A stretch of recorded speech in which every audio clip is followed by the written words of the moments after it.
I have no clue. It'll tell me. Is it? So, is it? Y'all fucking remember that shit? It's just like, so, is it? It was a Dairy Queen ad, and it was Dairy Queen saying shit like, oh, we have like the best, I can't tell if it's live and it's freaky. Here, I'll check on YouTube. Oh. Oh, okay, I see. So, yeah.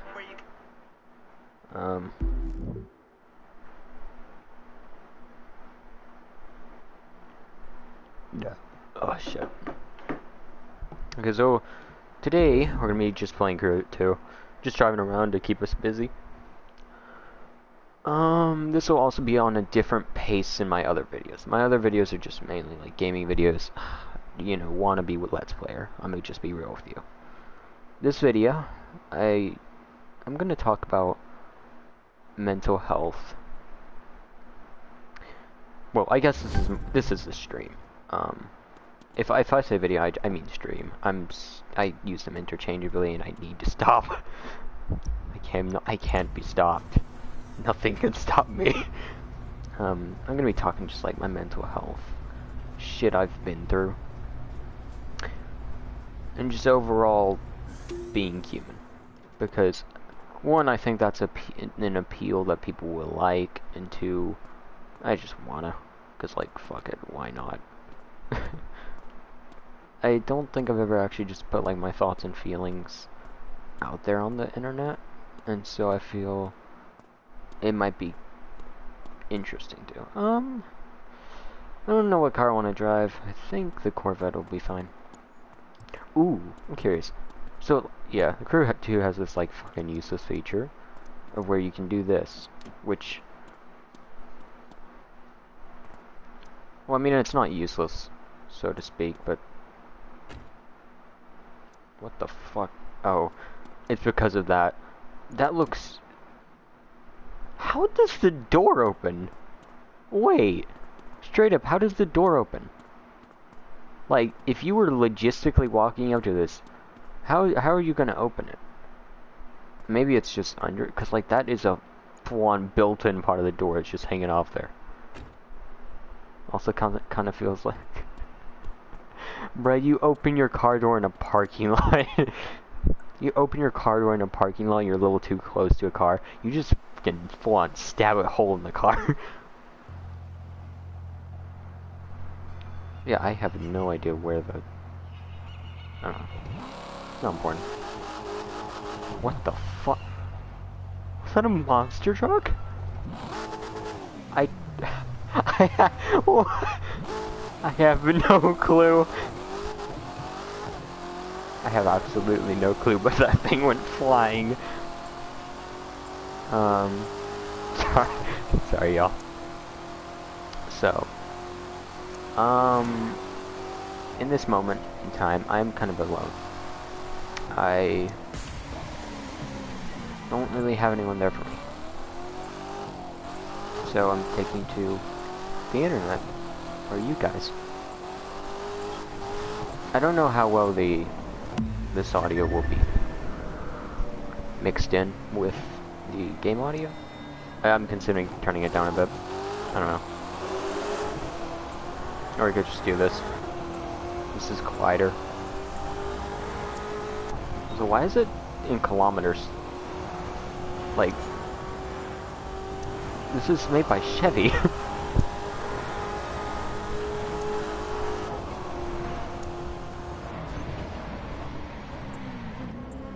I don't even know where I'm going. Where do I want to go? I don't know. Let's just go like... Is this Yellowstone? Maybe? Yeah, Yellowstone. There's fucking Yellowstone. I thought Yellowstone couldn't have shit built in it. Wait, no, that... Yeah, no. you can make way too much money off of it, and so it has to be built upon. You can make way too much money building on it, so it has to be. Also, what the actual fuck is this? Oh. Oh. Wait. Wait, you saying...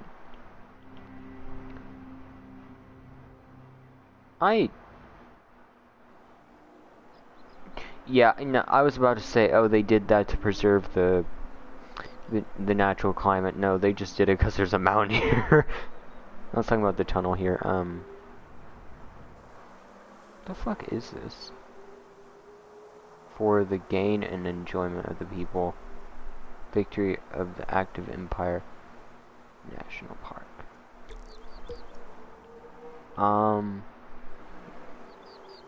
How big is Yellowstone? I know Yellowstone is, you know, big. No shit. It's like, I think it's, I don't want to say the biggest, I almost just fucking said amusement park. I am brain dead. It's one of the biggest natural reserves, I think. I'm probably talking out my ass when I say that. I don't know, and personally don't care.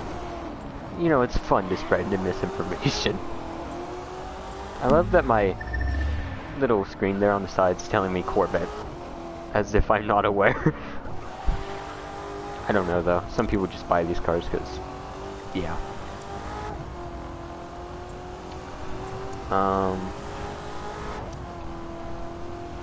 So, okay, let's talk about what should this happen to me.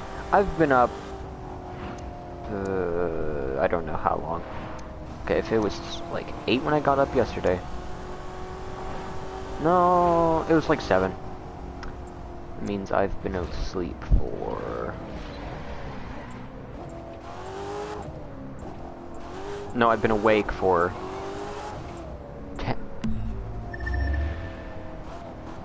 15 hours. That's how long I've been awake. Fuck, that's bad. I need to get some sleep today. I don't know when. I'll probably be sleeping in the afternoon like usual. But I've had a rough week, to say the least. It's brought me here, which is not a common occurrence.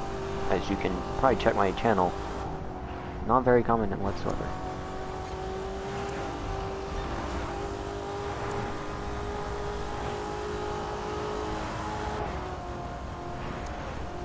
I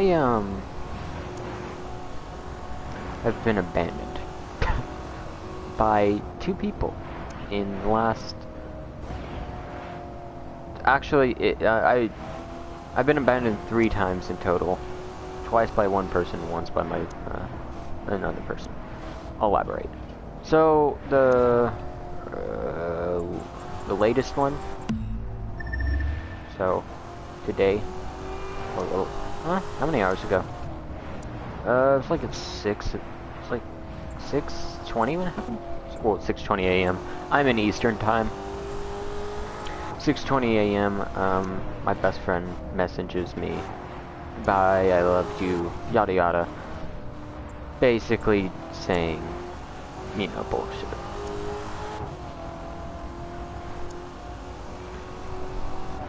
Which I tried to ask him what was up, but I don't know. I still have no clue, and like that shit pisses me off, because how am I supposed to ever get better if I have no clue? Like, okay. Anyways, getting off topic. So I've surprisingly not like hit anything, I don't think. I just look at the front, it's completely smashed. I feel like I'm gonna hit something now. A jinx, that's what it's called. I was thinking of what it was called.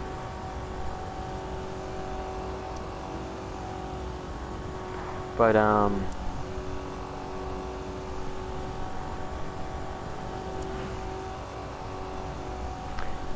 got abandoned by my best friend, and, you know, I don't sound very distressed. That only happened like 4 hours ago. You know, I don't sound distressed whatsoever. You know that the thing that happens whenever, like, something big happens? Something big happens, but, like, it's overshadowed by something even, like, huge that happened earlier. That's the kind of thing. Like, I'm emotionally drained, and so it's just, like, not affecting me in how it should. Like, I'd be crying had this been random. Had it been completely when everything was going fine. Things have already been going bad, so.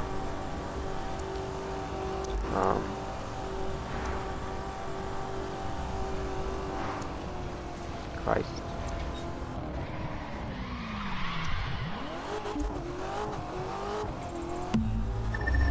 Look at that.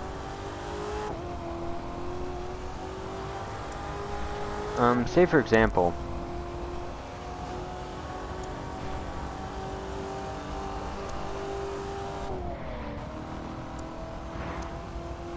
sorry, I'm focusing too much on driving. I'm focusing too much on driving. It's like the one thing they teach you not to say. Oh yes, I'm focusing too much on driving, so I'm not getting to the point. I'm sorry. Please skip ahead. There's gonna be probably a lot of skipping you have to do. I'm sorry for that, but live stream. I don't know how to edit yet. I don't know if I plan to. Hopefully I do. If this even does remotely well, I will. I mean, I'll actually put effort into this. Still, no one's watching. It's a little disappointing, but it's fine.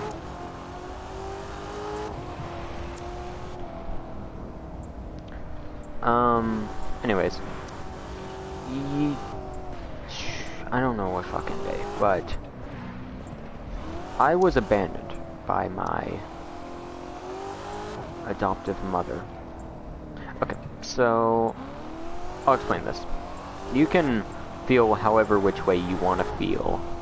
You're allowed your own opinion, but I don't have to listen to it. But I will respect it. I play a game named VRChat. Most people will know it, some won't. I understand that.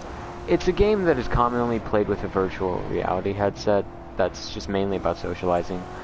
You know, like Roblox, it's kind of like that, but a lot higher graphics, but just I want to say higher graphics, but like that doesn't make sense. I don't know.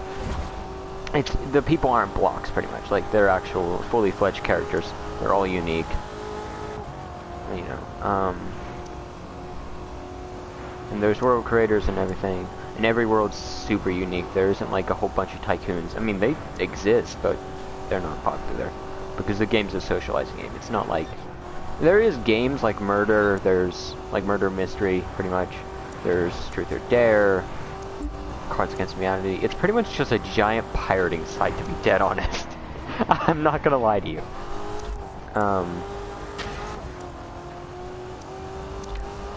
It's just a giant pirating website, to be dead honest. I'm not even gonna lie.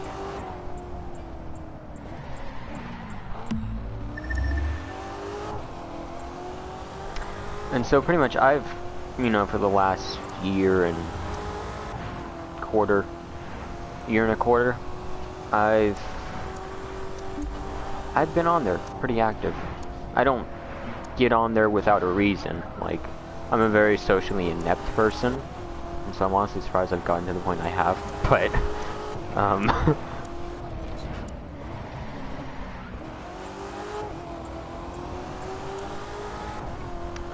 I've made a lot of friends. I made, like, my best friend, who I think next month I would have known for about a year and a quarter. For about a year and a quarter. Because I met him like 2 months after I... No, like a month after I got the headset. Because I just didn't have the balls. Because I have a Quest 2. Yeah, bully me. If you play PC, VRChat, bully me. Full. Go ahead. Fight me.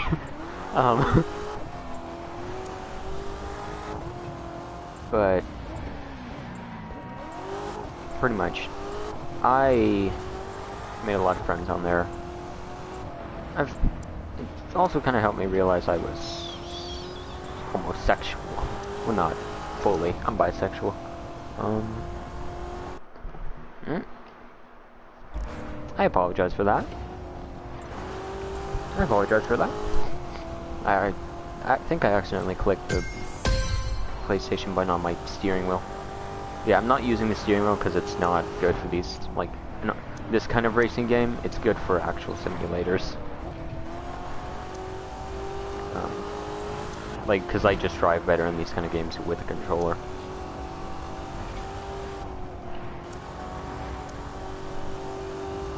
Yeah, I'm gonna go ahead and switch cars. I eventually met someone named, like, I don't know, 5-6 months ago, I met someone named Blood Red Crystal. No, sorry, not 5 or 6 months, it was like, it was fucking, I want to say 4 months ago, that's about right. 4 months ago, that's about right.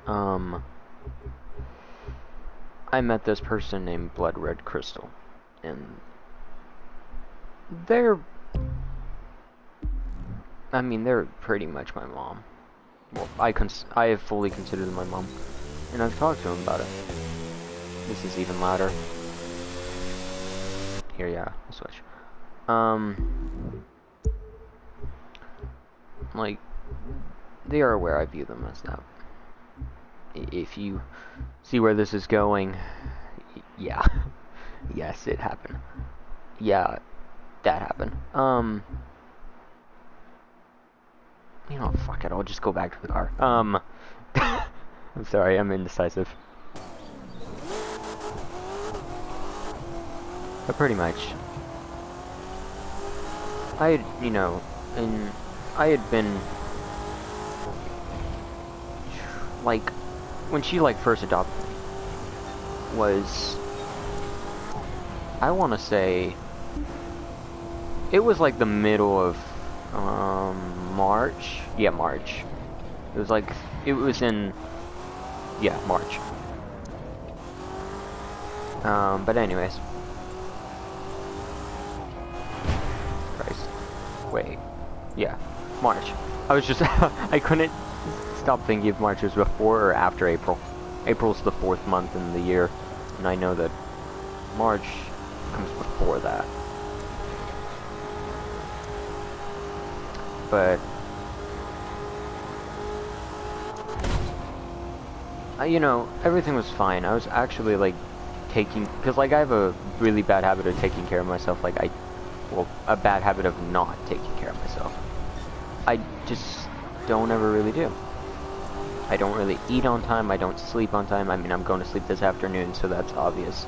However, I am 15 and, you know, it's summer break, so I mean, that's not too expected, but maybe that's also a mental illness of mine. Well, in effect of it. I'm getting off topic and I hate it. With Blood. That Blood Red Crystal's her name. She said she would actually adopt me one day. And that's awesome. You know, because I've not had the best family. I have a pretty bad family.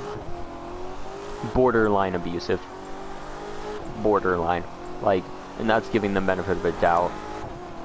Any sane person looks at it and goes, yeah, that's a little, you know, a little, felony inducing. You know, a little, felony.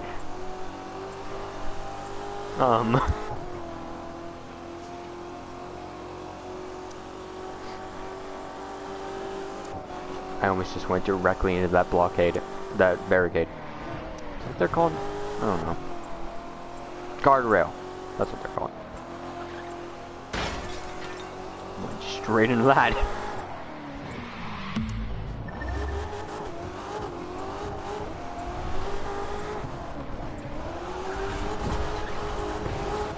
Nice.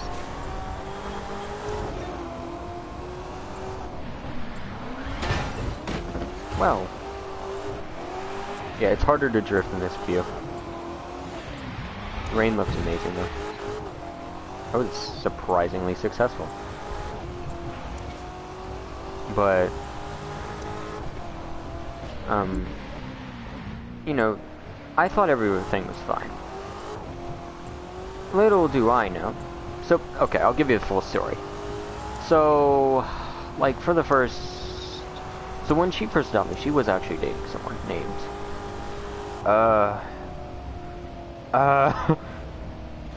I don't remember his name. I don't know, but he was like this... Well, he said he was like... No. He said he was like 17, I think. Right? Right? I don't think that's... I don't know. Kind of feel like he said he was older, but I'm not sure. You know, my blood was dating him for... I want to say like... month and a half before they ended it. Because, like, I don't remember what exactly, but I think he was just basically, like, really immature. Later, I mean, I'd like to say that I'm a pretty intelligent person. I hate fucking complimenting myself, but you know, it's just the truth. I am fairly intelligent.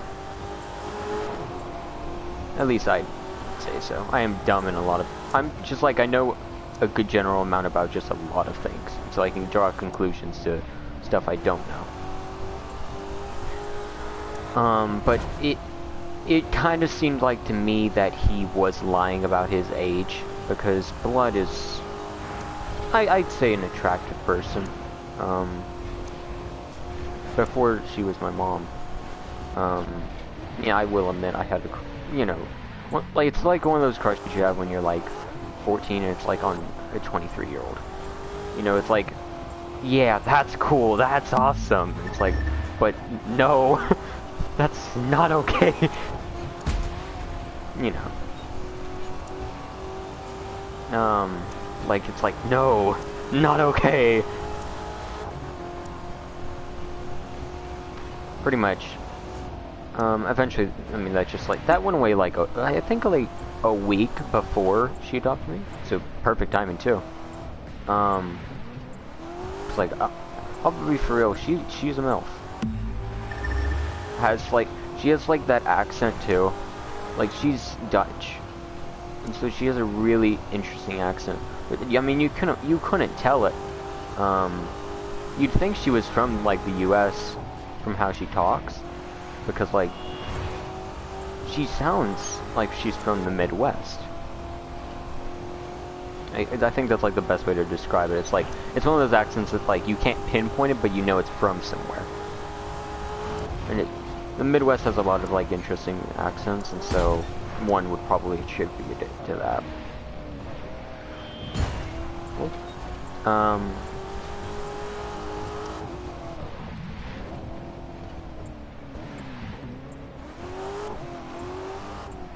But pretty much, when she adopted me, you know, I have insecurity. And like, this was like, not like a joke VR chat family. This was like, for real. She would actually one day adopt me. And so, I asked her like, hey, a lot of times, I become just a name in the crowd to people because I'm not a very confrontational person. Like, I don't invite people, I don't ask people to hang out, I'm not someone who has, like, the courage to do so. And so I asked her, like, to, like, try not to adopt a lot of people, because, like, a lot of people, to the point that the term child becomes, the child of her, like, the term child of hers becomes pointless. Like, it's because, like, anyone could get that, you know. And, you know, I don't think that's a very selfish response. I mean, it's, well, a very selfish request, which I do understand, you know, it is limiting her, it is, you know, limiting her in a way, but I don't think it's too much of a response. Fucking request. Sorry, I'm messing up words. I'm tired. Pretty much, after that,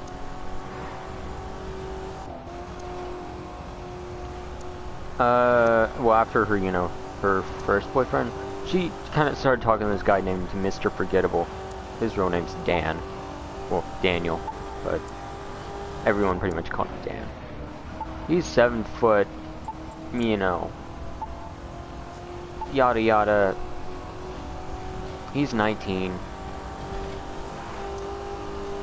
which is very attractive to her. He's also near her. The last boyfriend was a very long distance, like different continents. This one is in the same continent. She's in Europe, well, Netherlands. This guy was from Ireland. I said that wrong. I know I did. Not sorry. But pretty much, she was like talking with this guy for a while. They were kind of like dating, but not official yet. Eventually they get official because she's getting stalked by this one guy who wants to date her. And, well, that stops it.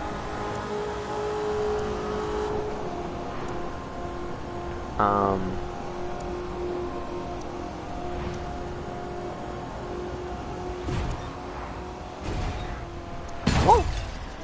First crash. Well, first big crash. Second big crash. I'm getting a little lazy.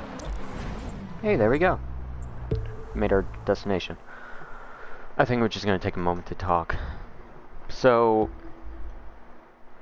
just in regards to it, it was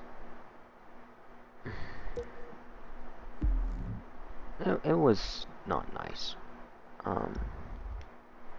Like, Dan cared for her, at least so we thought, until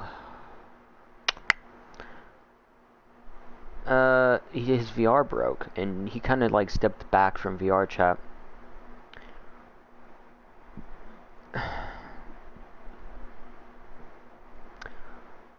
Something you have to understand about Blood is that,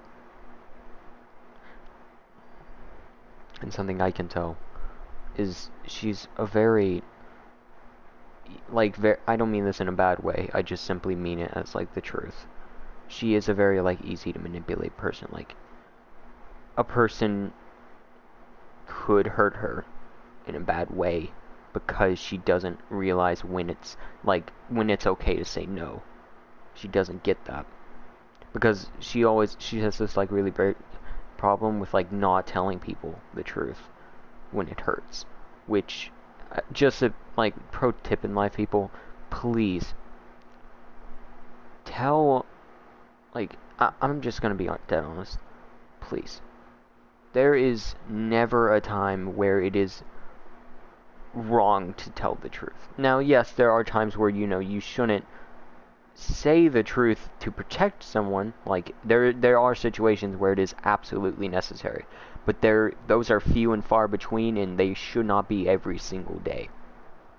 I'm talking, those situations are like when someone's close to suicide. You're not gonna tell them that their mom just fucking died, you know.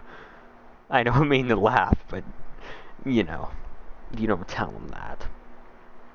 Those kind of lies those are necessary, and I get that. But later on, they have to know, because that is their right to know that. And that's why I say, be honest with people, even when it hurts, because trust me, if you're just constantly nice to someone and you're never telling them when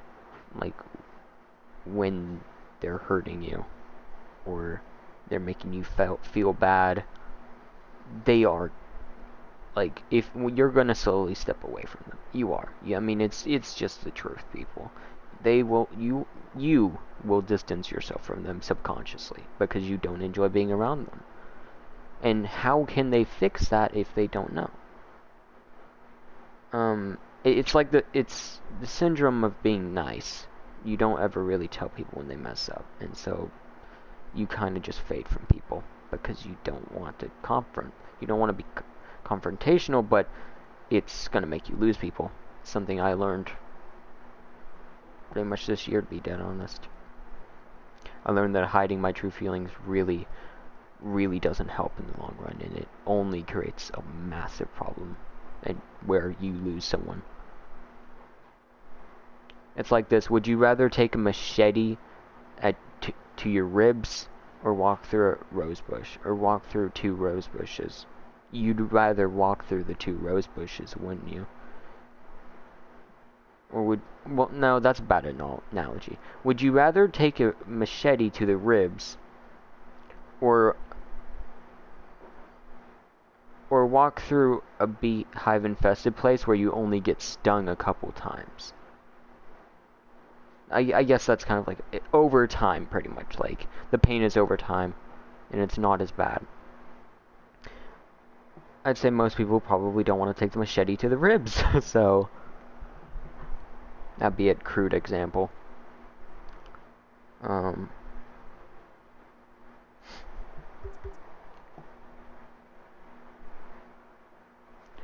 didn't even check if y'all can hear me. I'm gonna fucking die if no one can hear me. Like, legit, will die. Right now. Right here. Dead. Fucking fall on the floor and die. No question. Did I? The fuck? Huh?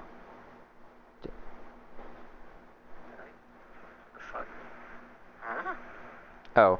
Okay. My mic sounds worse. I mean, to be expected. It is a decently old mic. Please excuse it. And me. But I like butts. I'm sorry. I just went on this whole tangent. Blood didn't want to be honest. She didn't want to ever tell me when stuff was wrong, and so slowly over time, it built up.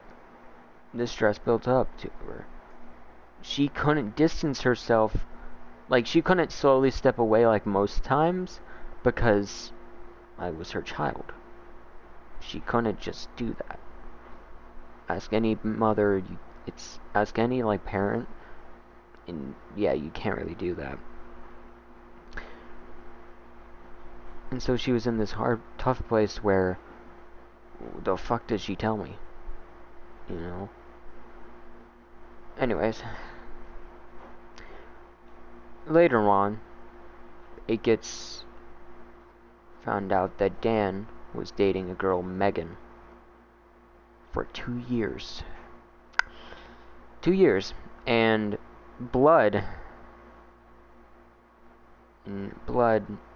found that out through this girl. And just fucking...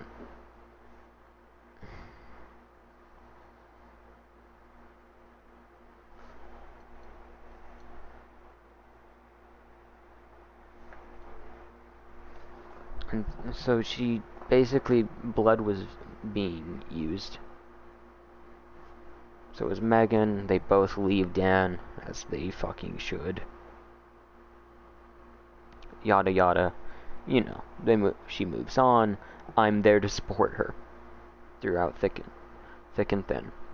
And just like I was when she broke up with her first boyfriend. Because even though she didn't like him anymore, she you know, you still will miss a person even if you didn't like them. Everyone has a special thing about them that is hard to replicate in other people. It doesn't mean it can't be, it just means that it's difficult to, and so you are going to miss someone regardless, unless they truly hurt you in a way that you just don't think about the special thing that they did. Then yeah, you probably won't really miss him. But with Dan, she missed him because she actually did like him. She found him very attractive, but then that happened. So, fuck. Which I hope never happens to any of you, because it sucks. It does.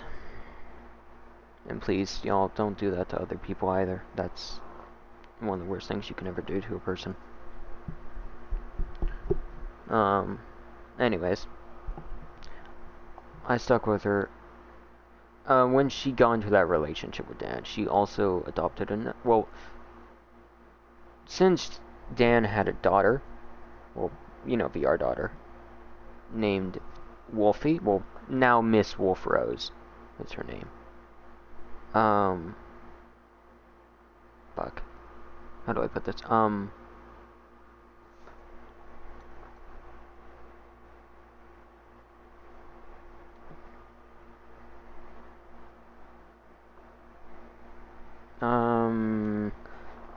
Blood was all technically her mom now.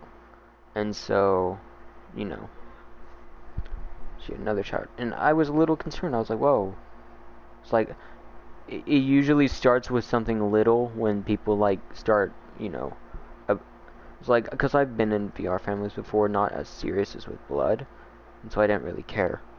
But, like, it starts with, like, one person, then that turns to, like, adopting one person, and then it turns to adopting, like, 3 at a time, and then it just gets out of control to the point you don't fucking remember people. It's like, the fuck? Like, come on. It's just disrespectful to those people who, like, really did mean it when they wanted you to be, like, their parent. It is disrespectful. You have to understand that. And, just fucking, I can tell Blood. Like, and it did end up becoming that. It did become that. I fucking knew from the start of it. Because a lot of people will follow. Now, you can take do take this with a grain of salt. This is my side of the story, not Blood's. And so, I might be in the wrong, I might be in the right. That's not up to me to decide. That is something that's just, it's just kind of like up to how you perceive it. So if you think I'm in the wrong, alright, that's, you're allowed to think however you wish. And I have to respect that. If you think I'm in the right, thank you. It's your opinion, does not mean it's a fact. And I respect it. But thank you for believing me. Because I believe I'm in the right, but don't we all? Don't we all believe we're in the right when we're arguing with someone? So, it only takes time before you realize when you do wrong. So,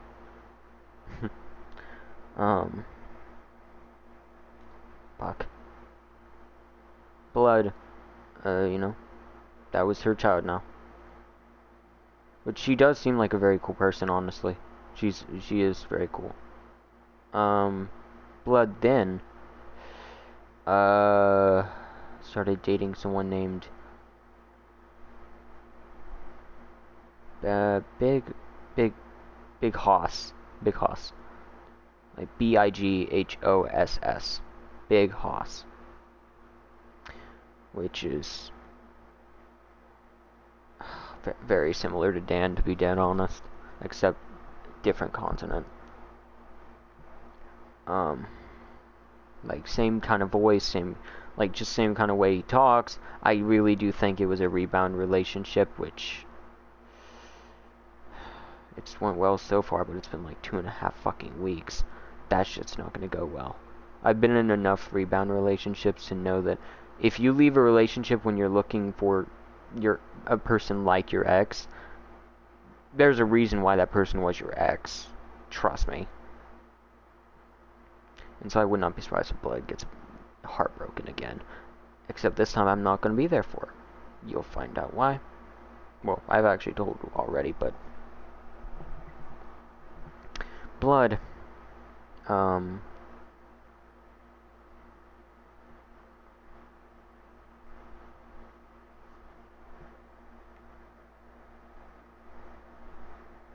Blood, fuck off. Blood,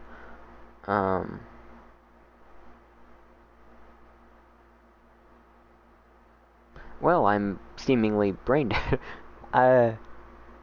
Blood, well, adopted another child. Well, actually, this time she didn't want to upset me or worry me, and so she didn't tell me. Like I said, she thought in her mind she'd be hurting me. And so she adopted this person named White Witch, who's a trans female.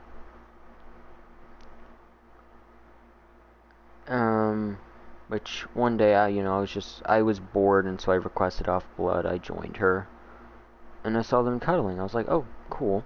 I wonder who this is. And so I checked the bio of White Witch, because they had a bio. I checked it. It said, something like, hi, I'm Witch. It said something like, hi, I'm Witch. yada yada, something about them, and then,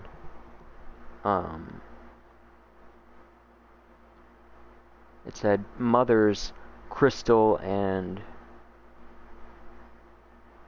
another person, which was very interesting indeed. I had always made sure, like, something that just is a very big pet peeve to me is when people just aren't honest with me. When it's like, especially when it's something like that, like, they consider it little white lies, but I consider it just a complete disregard of trust. Like, what the fuck's... Like, I tell Blood everything. Like, everything she asks. But then I ask her something, it's like, yeah, I mean, I'll lie to protect him, like she's not protecting me.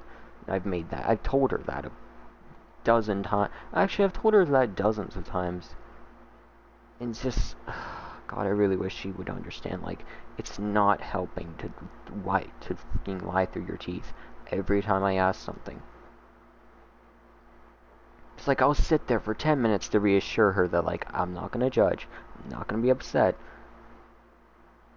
But what does, and then, like, I'll tell her that what would upset me is if she didn't tell me. If, like, I found this out later on, when something, like, when it becomes, like, something big because she didn't tell me, that's when I would be upset. Which, rightfully so. Ask anyone, they'd say the same. And so, Blood just never, like, never put witch in her. Because, like, her children are in her bio. And, bio on VRChat. And so,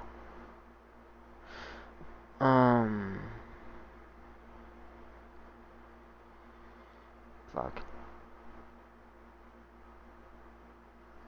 I don't even know what I'm doing at this point. Well, like, I can't think. Okay, yeah, Blood didn't include, White Witch in her bio.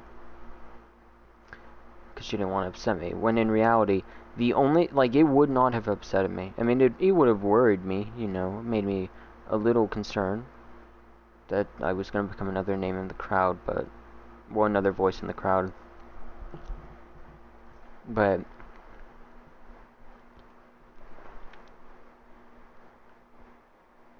had she just, like, told me she adopted another kid, I mean, that's fine. Like, that's 2 people she's adopted in, like, 2 months. Not really concerning. Maybe a little much, but not concerning. You know. Because, I mean, with Wolf, she didn't even have really a, you know, she didn't have a choice in that, because, I mean, that was her partner's child. Which, you can't really just disown a child. Just, like, you can't. And so, you know, she stayed her child, even though, you know, Dan and them split. Dan and Blood split. Even though that happened, Wolf is still Blood's child, which I think is perfectly fine. And so, Blood, never tells me this. I actually asked Blood, it was like, I got upset because it did not upset me that she had another child. It upset me. It upset me because she didn't tell me. And, like, that, you know, doesn't sound too big until you realize that I have told Blood everything that she's ever asked me. And I've made it clear to her that because I do that, I expect her to do the same. And I've asked her if that's okay. That's perfect. That's perfect, as she said. That's a quote from her. That's perfect. Direct quote from her. In response to that question. And so it pisses me off that she wasn't honest in the first place. Because, like, I legit asked her, like, 2 weeks ago, before Witch, if there was anyone she was planning to adopt, and Witch had been adopted for, like, 3 weeks. This was like, what the fuck? Come on. You could have legit just said you forgot to tell me, and I was like, okay. I just been like, okay. But, like, I catch you in the lie, and like, I ask her about it, and she says, oh, my witch put me in her bio because, like, I didn't tell her to, is what Blood said, and I was like, yeah, sure, because I knew that shit was a lie, but I mean, I still gave her the benefit of the doubt, which I shouldn't have. And so you know, I talked to Blood. Blood was like, yeah, I don't know why my witch's bio says that, blah blah blah, not my fault. When she had adopted her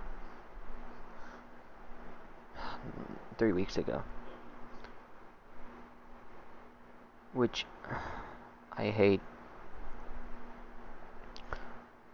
I don't hate the fact she adopted her, I hate the fact that she just, like, didn't tell me. Like, the fact that she just lied about something pointless like that. It's just like, what the fuck else is she lying about at this point? Like, I have no clue, and that's what scares me. That's what upsets me. It's because I can't trust her. I mean, how can I trust someone who just does, like, destroys my trust like that? I think that's a reasonable response to get upset at, like, having your trust disturbed. Or damaged in some way with someone. I think it's perfectly reasonable to get upset for anyone. And so Blood, like,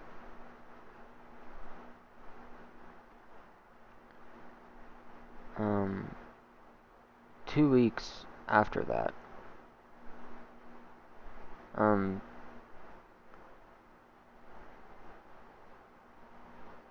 I, trying to think.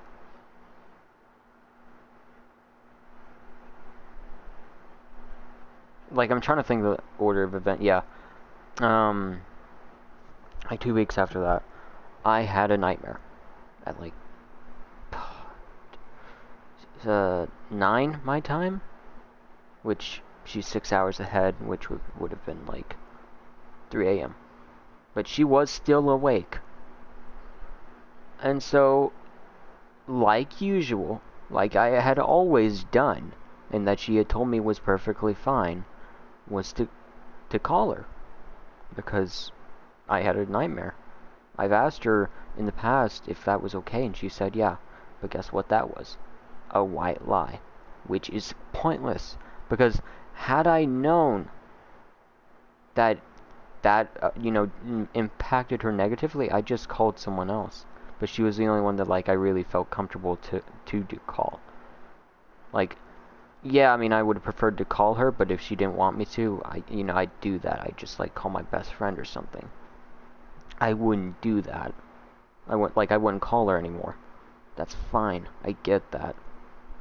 But she just, like, didn't tell me that. And so how the fuck am I supposed to know that she doesn't want me to when every single time I ask, it's, oh yeah, that's fine. Like, how am I supposed to be, like, how am I supposed to be good to her if she doesn't tell me how? Like, how am I supposed to be better? How am I supposed to change if I don't know how or what I'm doing that I need to change? Because if I just randomly change something, that might be worse.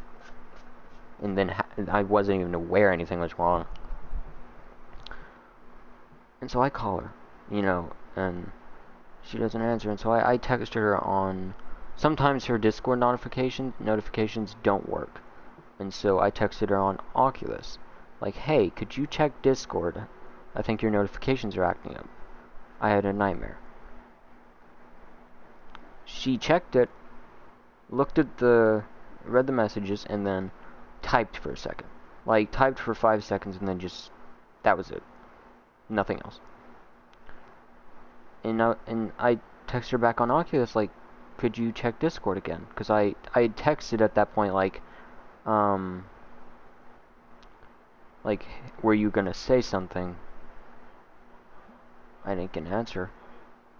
I go back on the Discord, you know, to wait for her. I noticed that she goes offline.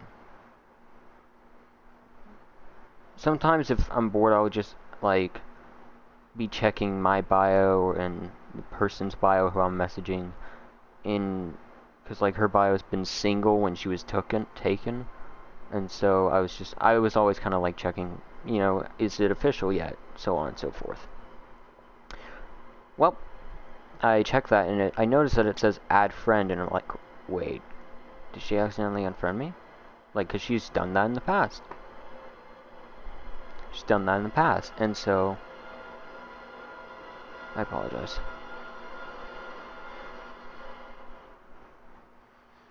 I try to friend her and says, like, this person is, like, doesn't exist. Like, the Discord thing that says, like, check your capitalization, numbers, etc. Like that.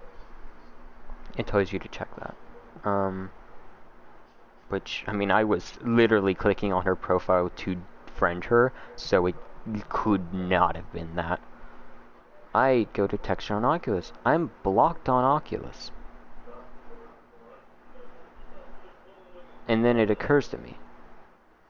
Discord was a block, not an unfriend. Oculus is a block, not an unfriend. She's not doing this on accident. This is purposeful. I get on VRChat, obviously. No shit, this is my mom. This person who I have valued, been there for constantly.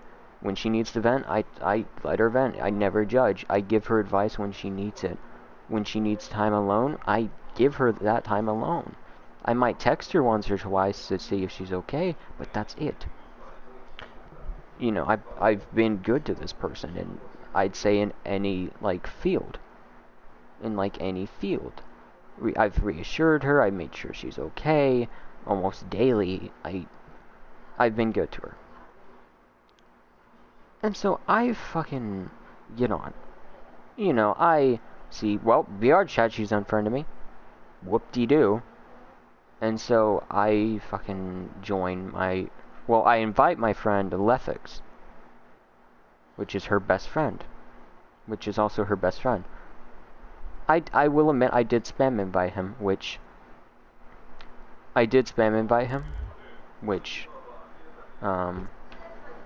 Fuck. Sorry for that. I did spam invite him. I will admit that. I did. I am willing to admit to my faults. I spam invited him. I shouldn't have. And he unfriends me. Immediately, I'm like, what the actual fuck? Because, like, it wasn't going through my mind when she first blocked me on Discord that I was being abandoned. Until I got to Oculus and I saw that, and then I got on VRChat and I saw that, well, fuck me.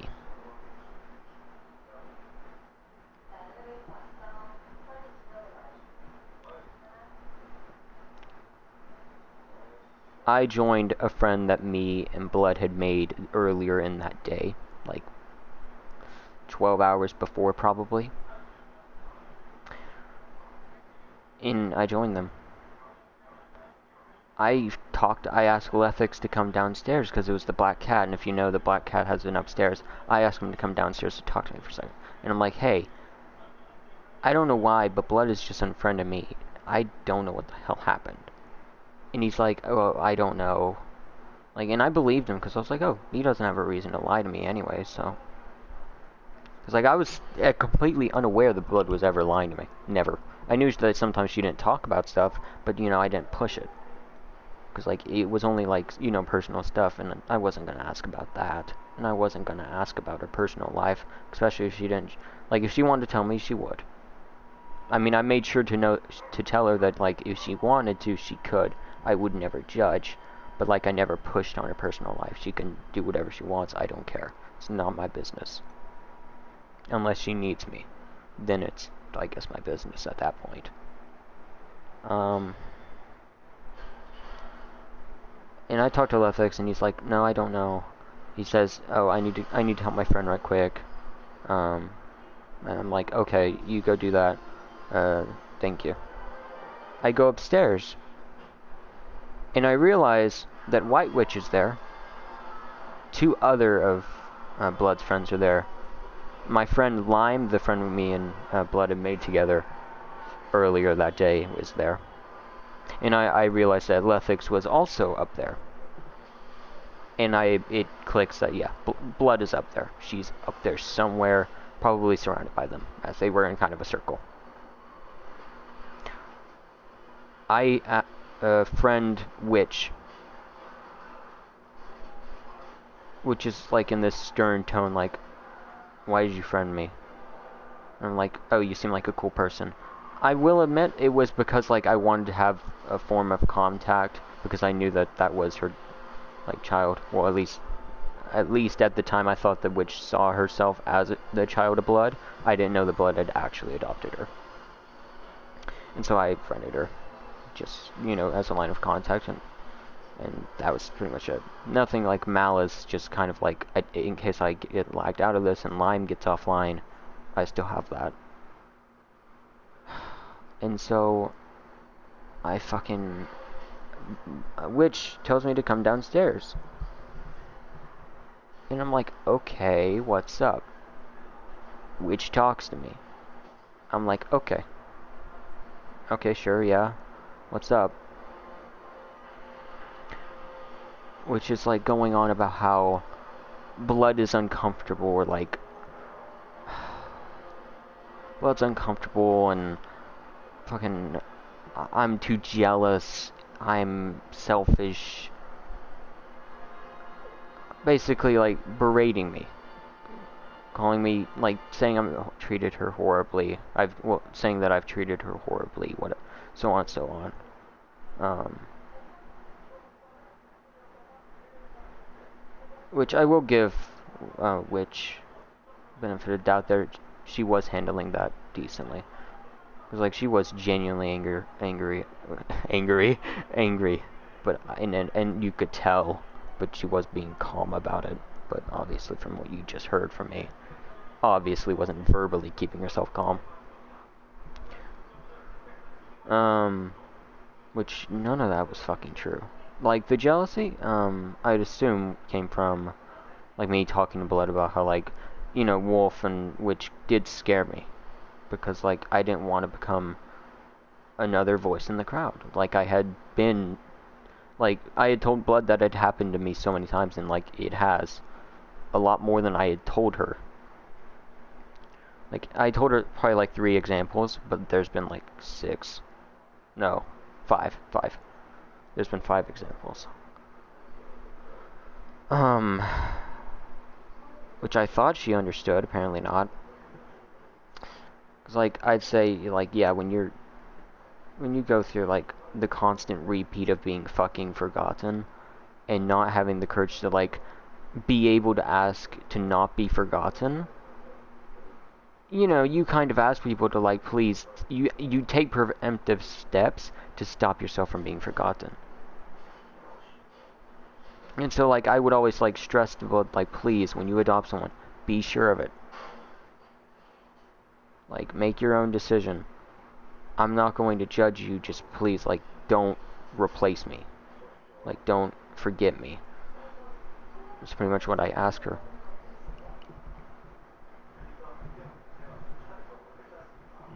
And so I talked to Blood, and... Well, I don't talk to Blood. I talked to Witch more. Like, saying... I made her uncomfortable, like, to tell me the truth. Because apparently, I don't know how the hell Blood got this, I get upset when she tells me the truth. Which, yes, there was twice that, yes, like, the truth did upset me, as, you know, as at the time it should have. Because one of them was where Blood had been purposely ignoring me for, like, 5 days.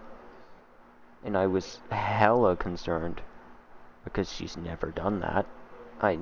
Like, the 3rd day I was like, okay, this is really weird. She's not speaking. So I know that she has depression, so I was like, you know, thinking she might have committed suicide. And so I was freaking out. And so I was upset when I found out that she had purposely done that. That time, yeah, no shit, I got upset at the truth, because I should have. She just ignored me for 5 days, and just, like, Not a single text to tell me, like I could understand if she needed a break, but that wasn't that. She just straight up ignored me. And it's still never given me a reason. Which fucking sucks, man. It really does.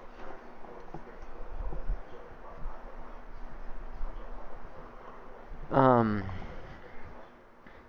like, regarding blood, yada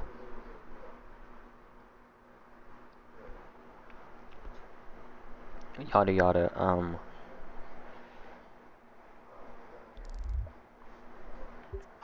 I was like, starting to freak out, because at this point Witch had said that, like, I'm not part of the family anymore, which, honestly, I never really registered myself as part of, like, the family. I only really registered myself as the child of blood. I never, like, considered Witch my sister, or Wolf my sister, or, like, Haas is my stepdad. I never considered any of them like that. I never really cared about them. Like, I'd ask about how they were because I knew Blood cared about them, and obviously since Blood cares, I will, care about them too. I'll wish them the best. I hope that, they have good lives. I hope that they don't have any misfortune. But here's the thing.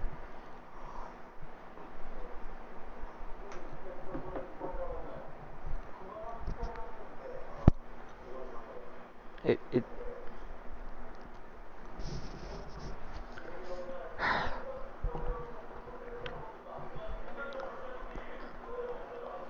Blood had told them. Something I hate is when people are too supportive.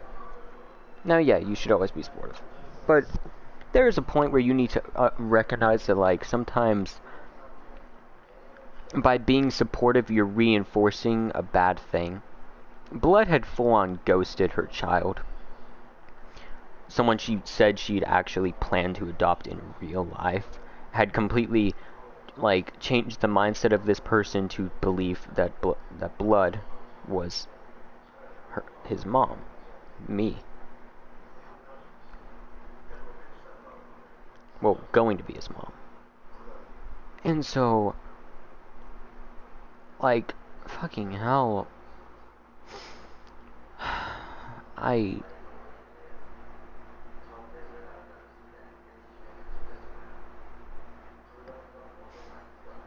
Sorry, I'm trying not to cry at this, because this shit just fucks with me, man. It really does. I talked to Blood. Or I talked to Witch more, and I keep on thinking it's Blood. I talked to Witch more, and... Oh, whoa, no, I need to talk about that. Like, being supportive, like, when one of your friends does something, like, if your friend cheats on their partner, and you know it, and you're just still, like, full-on supporting them, yeah, you need to call your friend out on doing that. You don't have to, like, completely abandon them. You can still kind of stay, like, neutral, but, like, please, call that shit out, because that's not okay. I hate when people just, like, support their friends just because they're their friends, even if what they're doing is completely wrong. I hate that. That is something I strive to never do. If when my friends cheat on their partners and, like, come to me to support them in, like, an argument, I just tell them, like, you brought this upon yourself when you cheated, or, like, when you did something that was very clearly your fault. Like, I'll still be there for them, but I'm not gonna join that. I'm not gonna support my friend. I'm gonna be there, but I'm not gonna support them in the sense of saying that they're correct, because when they're obviously not. And I would expect the same. I'd expect them to call me out on my bullshit. I would. With Blood, she was surrounded by, like, 15 people all telling her, like, to block me, to just, like, cut contact with me, instead of actually trying to work shit out, because I guess these people just think in black and white, where either someone's the best or someone's the fucking worst, which, considering that none of them have ever been through any, like, traumatic experience, and have never fucking experienced the real world, yeah, I mean, I can understand why. And, like, I see that as you know, me just straight up insulting them, but it's the truth. To recognize that there is more than black and white in this world, there's more than just good and bad guys, you have to experience the gray. The part where it's, you depend on someone, but they still hurt you. Where you depend on someone, but they still hurt you. Like a verbally abusive mother. You need to recognize that's not okay, but there will also be times where you think of that person, that verbally abusive mother, as a good person. That is a gray zone. That's not entirely bad, but it's not entirely good. It's gray. It's not white or black, it's you know, it's in the middle, it's gray. And it's only people who really experience like trauma, such as myself, such as like abuse survivors, people like that who know, I mean, I'm not saying you have to experience trauma to know it, but I'm saying that like, if you're sheltered all your life, you know, you don't really go through that stuff, you know, you haven't been abandoned. You know, yeah, you're probably only gonna really see shit as good and bad.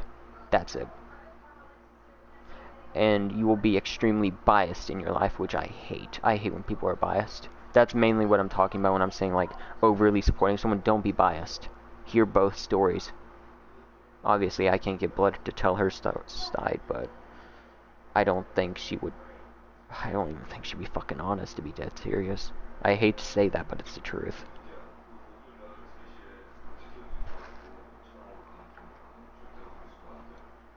I mean, I hate to say it, but yeah, it's the truth.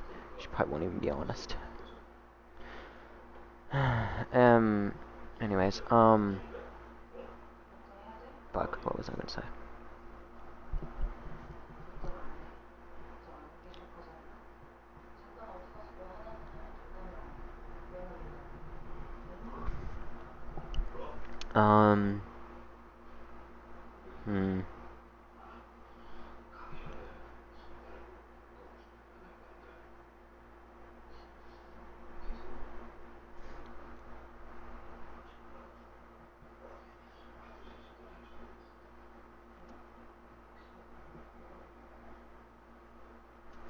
Sorry, but basically no one was calling out Blood on her bullshit for this. No one was saying that, like, you know, Rebel couldn't really do anything when he didn't know.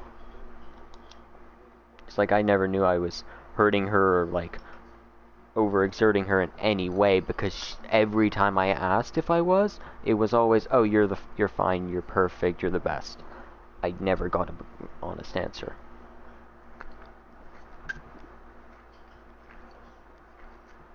Well, she told them that. I know that because Witch said that.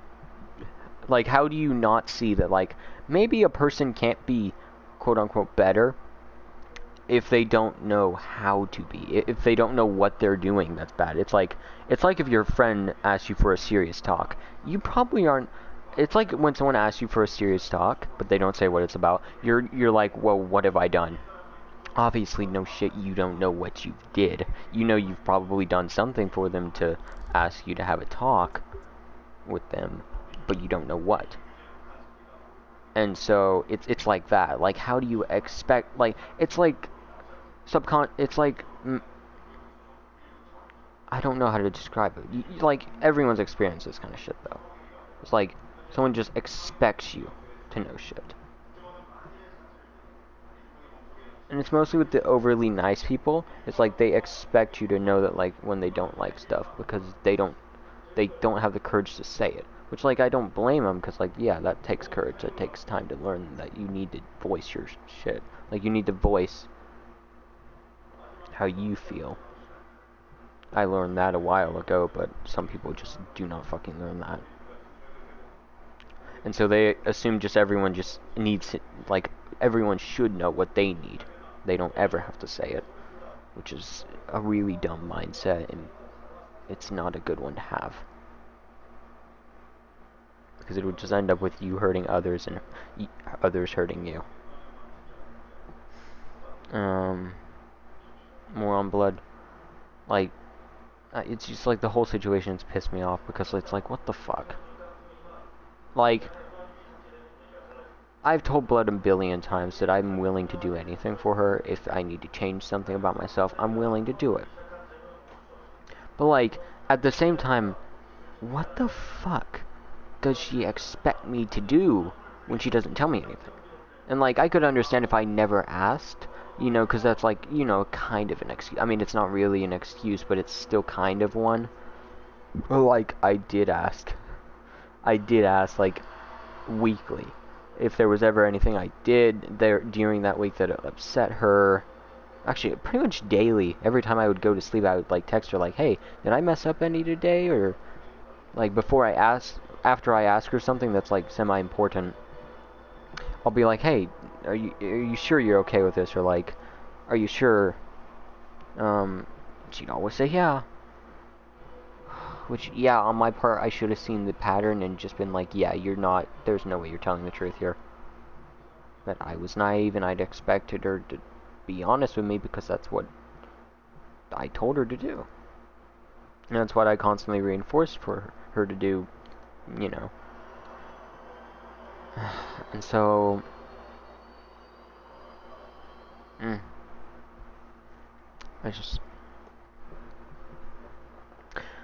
I speak to Blood. She actually comes down and fucking unblocks me and speaks to me. For once. Like, goddamn. And speaks to me. And so... Well, I didn't hear her for the first bit because I couldn't hear her mic. But she was talking to which was saying what she was saying. And, like, Bud was saying she never felt like she could tell me anything. Like, I told you a billion times that you could tell me anything. I would have friends sometimes join me. And, like, when, like, me, my mom Blood, and my friend would be hanging out, and, like, I'd ask my friend, like, if I'd done something wrong, and that friend would tell me something that was wrong. Which, later on, she'd be like, whoa, you didn't get upset at me. And I was like, yeah, I mean, I'm not going to. I promised them that I wouldn't. Like, I showed her many times with those kind of, like, examples. Like, actual examples she saw, real time, with my friends. That it was okay to just tell me stuff. And, like, I would just change it and move on. It didn't have to be kept hush-hush and end up driving a wedge between us. But with Blood, I guess she just never got the memo that, like, maybe... Oh, God, I hate this. I guess she just, like, never got the memo during that, like, that didn't exclude her. She also wouldn't be judged if she told me something. I would just simply change it and move on. That's it. And if it's something I couldn't change, I would try to do less of it.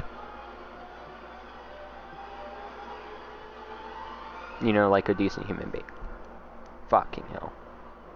I just got a mark on my glasses. This is gonna annoy me. I'm gonna clean it off real quick. I'm still gonna talk though. I actually talk a lot. No shit. No shit. If you're watching this, you know I talk a lot. I don't know how long I've already went. Probably over an hour. Cool.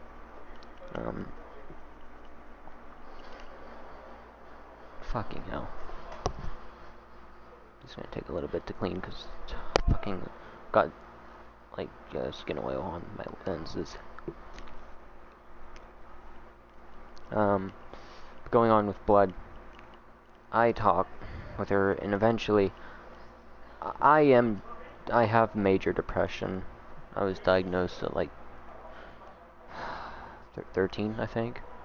And I was just like, but I have the kind of depression that's like numbness, and like, yes, I'm like generally sad, but it's not like active. Like, it just means that like when I cry a lot harder, but most of the time I have like just the kind of depression that's like makes me numb. Like, I don't really feel, I don't dream. When I do dream, they're nightmares. Like, basically, the only real emotions I feel are like depression emotions, like anger, sadness, yada yada. So,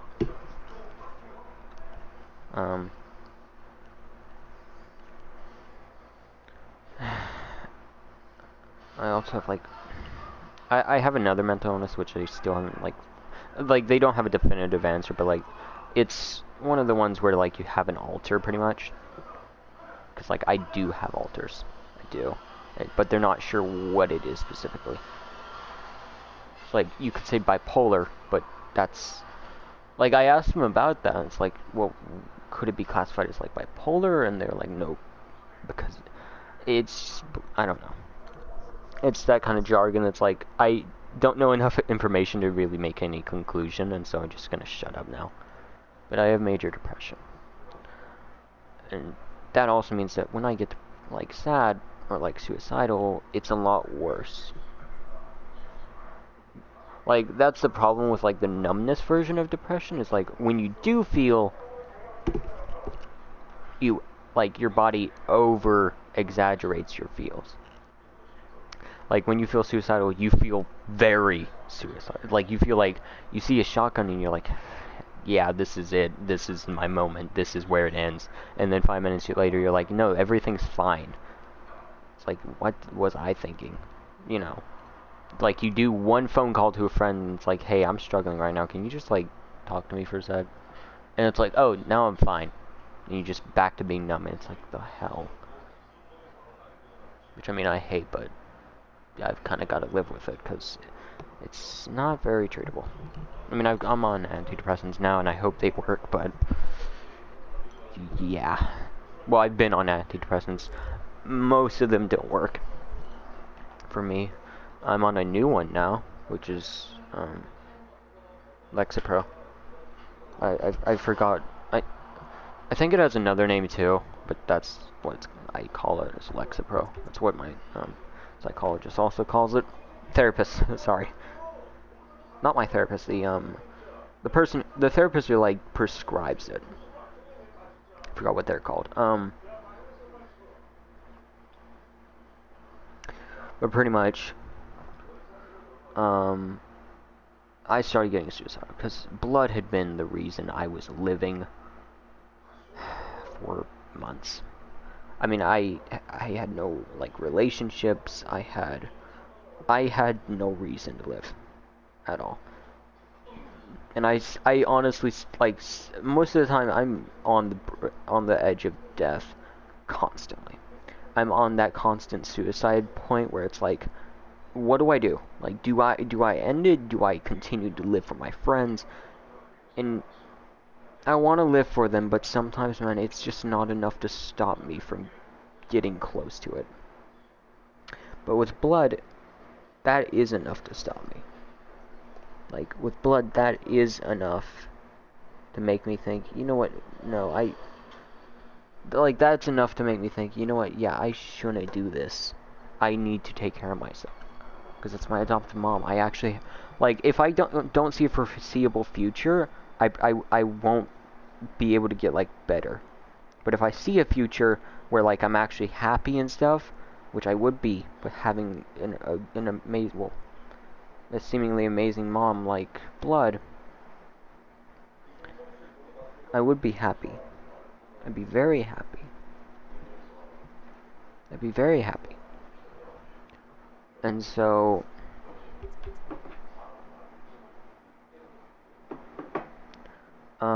sorry, let me think for a second. And so that mainly kept me alive. That made me take care of myself. That actually made me, like, eat regularly, you know, sleep on time. That made me take care of myself. And when I do sleep, I sleep a good 8 hours.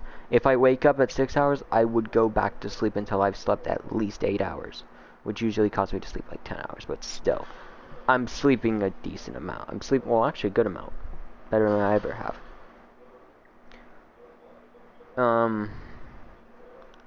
But that was because of blood.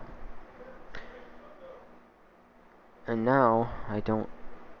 Well, now, at that point, she was abandoning me. Like, not even... Like, I hadn't even heard her voice once. She hadn't told me any of this. I had heard all of this from another fucking person. And that shit really, really hurt, man. If I start crying, I'm sorry. But that shit really hurt when I had to find this out from another person.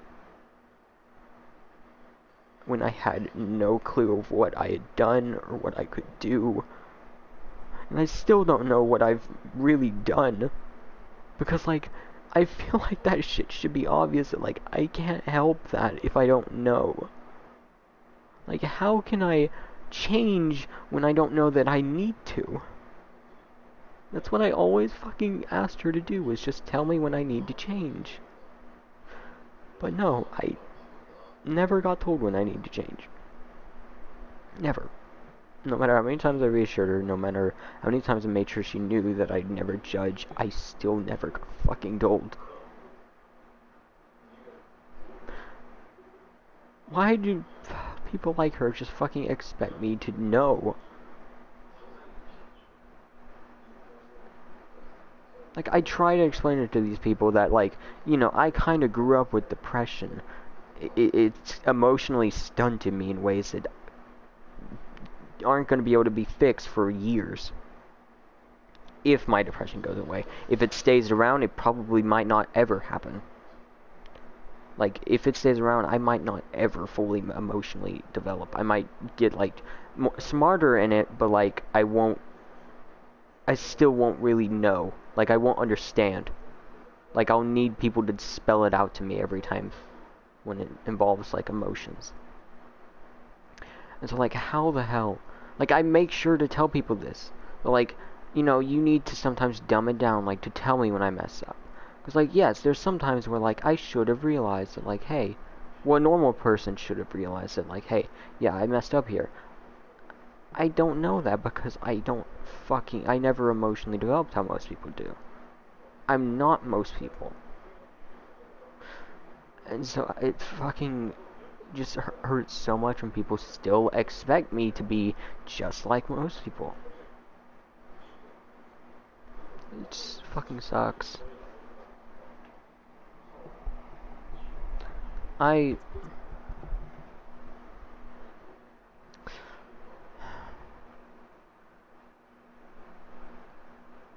don't even know at this point, man. After that, I started getting suicidal. I got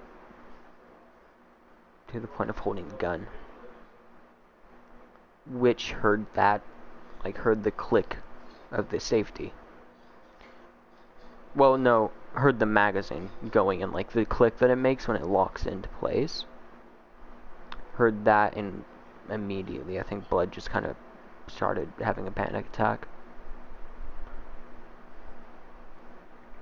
And then Blood went away. Her boyfriend joined and comforted her.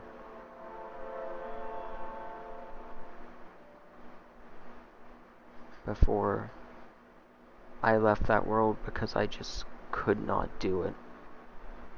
I left the world, I just could not do it. Which wanted to go with me, so I invited her. One of my friends, Mute, wanted to join me, so I invited her. And, like, then fucking Witch started saying shit, like, one of the worst things you can say to a depressed person, like someone who's going through suicidal thoughts, is, oh, if you wanted to kill yourself, you'd done it already. Like, I mean, do people not realize that sometimes the reason why people are suicidal is not because they just don't want to live, but because they don't want to hurt anymore. They don't want to feel bad anymore. They don't want to cry anymore. They don't want the pain of fucking life anymore. They don't want that. That's why they can go months being fine, and then when one thing happens that, like, you know, messes up a normal person for like a day, it'll mess them up for a year. Because it fucks with them. That's why those kind of people, like, can just seemingly flip on a switch about being being suicidal with being somewhat normal. Like, having the thought, but not actively thinking about it. And so, with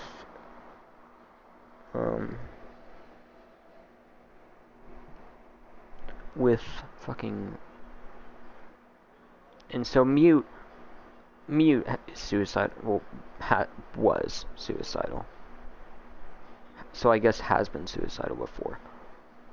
Knows how I was feeling. And, like, knows the kind of fucking rage. Well, because she's been in that situation where, like, it only makes you feel worse when people say that to you as a suicidal person. It just filled her with this rage and told Witch to just fuck off with that. Just, like, straight up told Witch to just fuck off with that shit. And if that's the best comfort she could do, to fuck off. Those were nearly her exact words. Because she's very protective over me. Witch,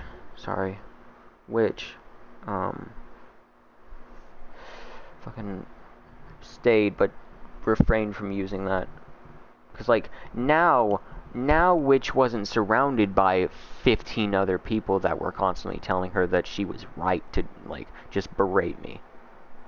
Now she was in a room with an unbiased person who cared about me. No, sorry, not unbiased. I will admit, Mute is a biased person because she fucking cares about me.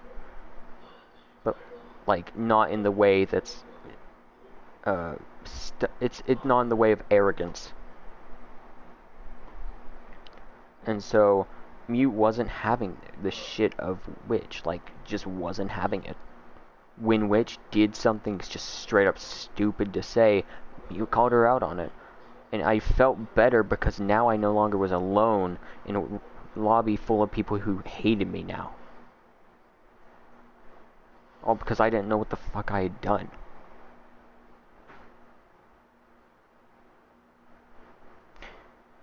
And so...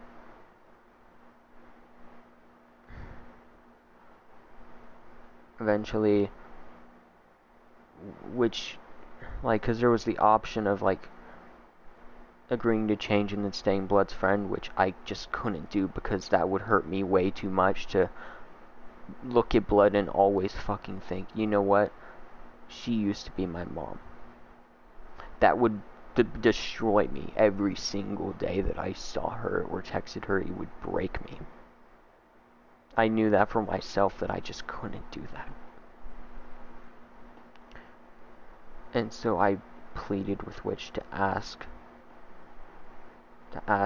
Blood to talk with me one-on-one because that had always been how I had resolved conflict with Blood, was to talk with her one-on-one. Which I don't think is I do not think at all a big ask of request.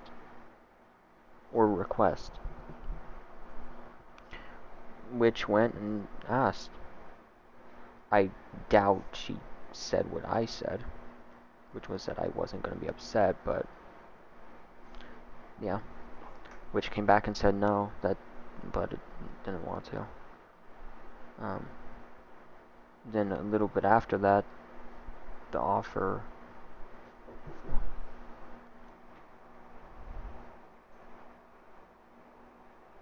of being friends was no longer on the table.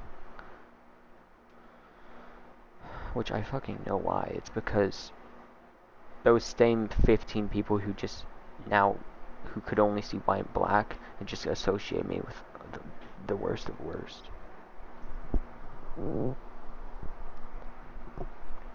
And so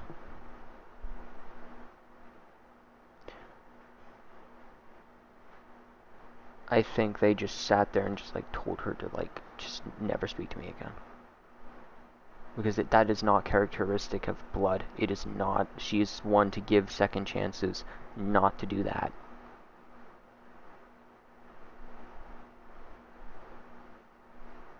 And so, Blood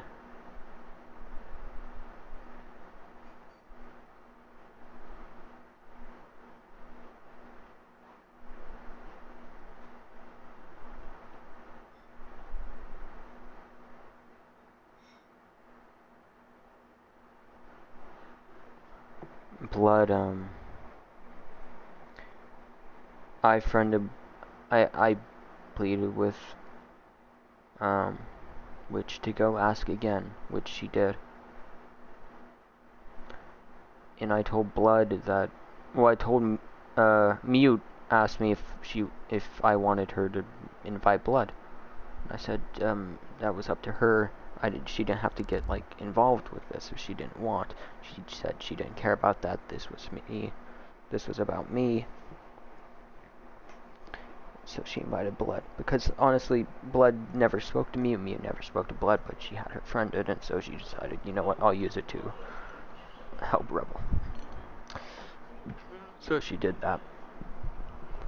She said something like along the lines of, Rebel needs you. Get the fuck over here. I think the exact message was, Rebel really needs you right now. Be a good mom. I think was the exact message. My friend Sean, another very close person to me, very protective too. Very protective too. Joined me and Mute explained it, and then Sean immediately invited Blood and told her, he sent me a screenshot of the message he sent, which was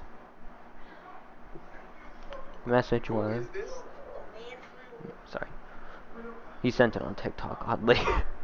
I apologize for that. He sent it on TikTok, oddly enough.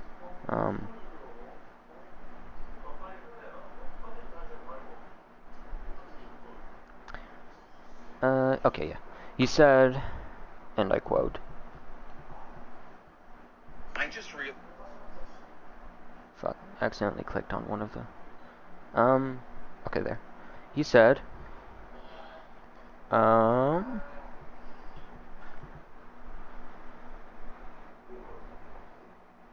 this shit's so pixelated because he took it on his, like, computer screen.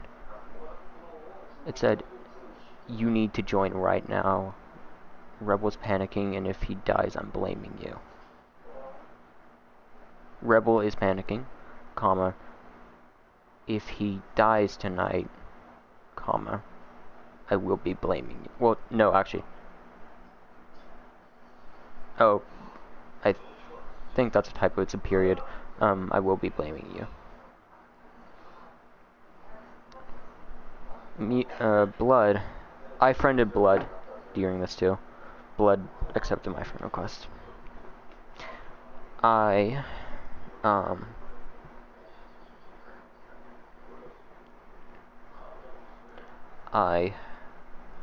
Blood joined off of, my invite, which said, I'm sorry, something along the lines of, like, I wanted to change, which I did. That was not a lie at all. And that, like Mute and Sean had also.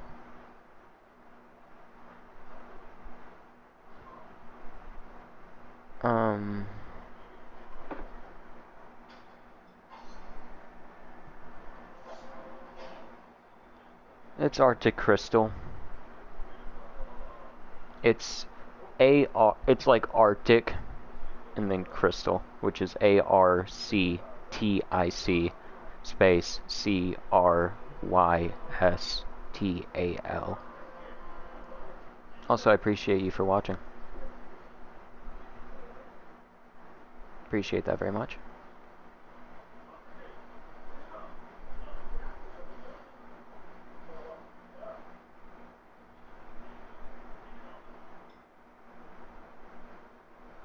I guess I will also text it. Well, first let me double check what it is. Because I kind of think I misspelled Arctic. Arctic. Oh, there it is. Arctic Crystal. Here we go. Appreciate that. Where was I? I was saying, as I was saying, as I recall... Hello. It's me. Hi. As I recall, Blood talked about, well, Blood joined, eventually. and talked about, well, actually, no, she didn't talk. I originally was the one who talked for a second. Saying, like, hello, was she okay? How's your day been? Here. Probably better if I look at the live chat. It's been, I have been abandoned twice in the past 18 hours, so it's going great. Right, good day.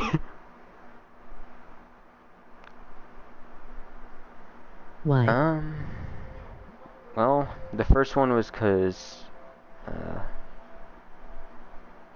actually I'm about to elaborate on, the second one though, which I said previously, was my best friend, who... Was you abandoned? Yeah. I'm assuming you're asking why was I abandoned. So for my best friend, that was... I'm not actually entirely sure for him. I have no clue. I don't know if he's just psychotically broken or or if just something random's happened. But just, yeah. Just like straight up a goodbye text. I doubt he's killing himself because he's not the kind of person to do that. But,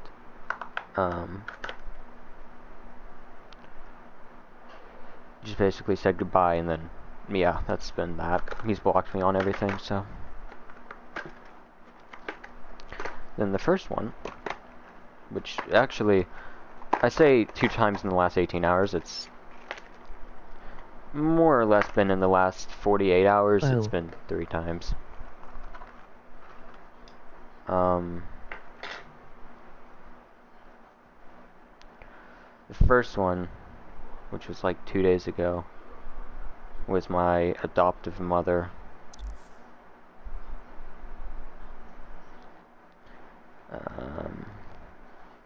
Which is currently what I'm talking about. Yeah, this stream is just not specifically any game, but as the title says, being open about life. Join me. Yeah, I originally, for my mother, I do, well, also. After your live wanna play or something cause I feel bad. Yeah, of course. I appreciate that a lot. So for my adoptive mom, it was, she always had like this fear, just like always had it, that she would upset people if she like told them the truth. Like if she said that she like didn't want to do something or something bothered her, she would like never tell someone because she thought it would upset her, which I can understand that anxiety because I have that too. But she's 22 and should realize at that point that when you hide stuff like that, it just does more harm than good, ever. I mean, there are some times where, you know, it's okay, where like it is proper enough like someone will get upset enough to the point that like, yeah, it'd be better to lie, but it is few and far between, and if it's daily, like what she was doing, that's not excusable. And that's more of, she didn't want to ever, like, she just didn't have the courage to ever tell me.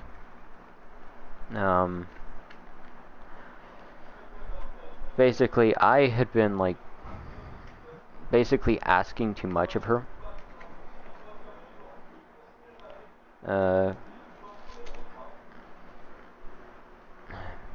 Like, I was stressing her out, which, had she told me that, I'd stopped immediately.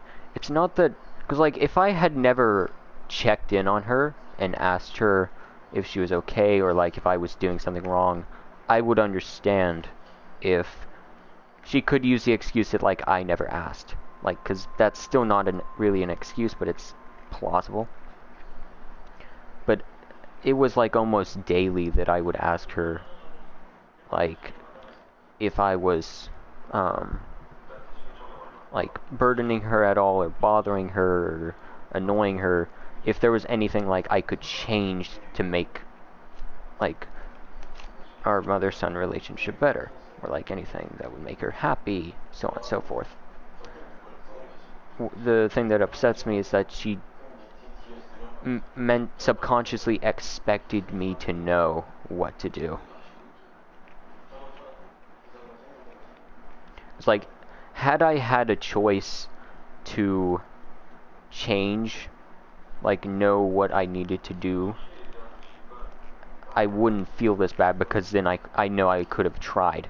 But you're being robbed of your choice when you have no information that you're even supposed to change in some way, because you don't think you're doing anything wrong.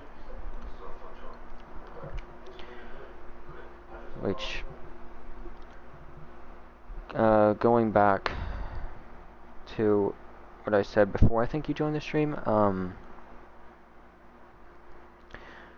I was talking about how eventually, at one point, she spoke to me, because two of my protective friends, oh, Everything gonna be alright, no life hard at times, but if I was you, later go speak to her and spend time with her and discuss how she would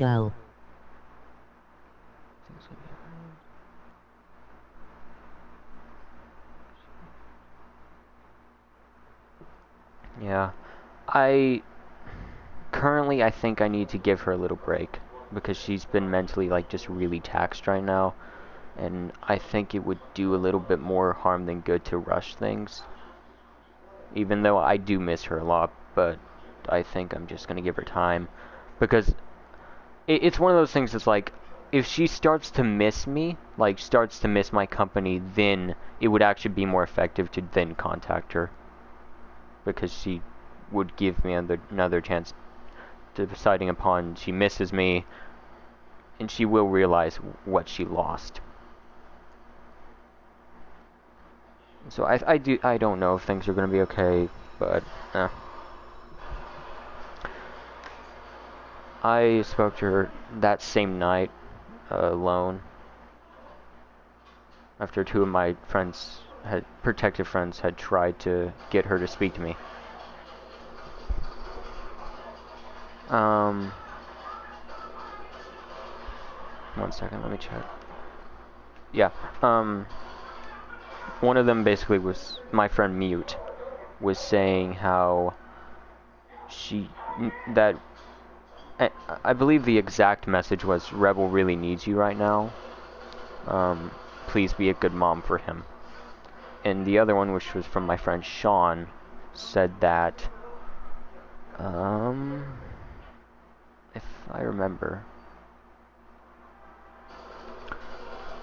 wait for this guy, if I remember correctly,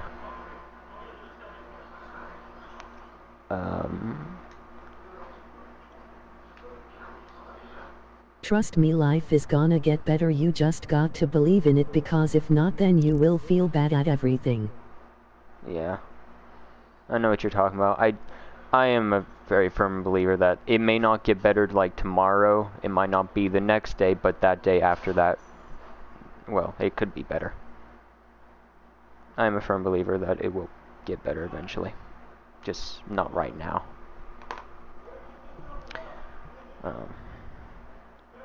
But I was speaking to my mother that day.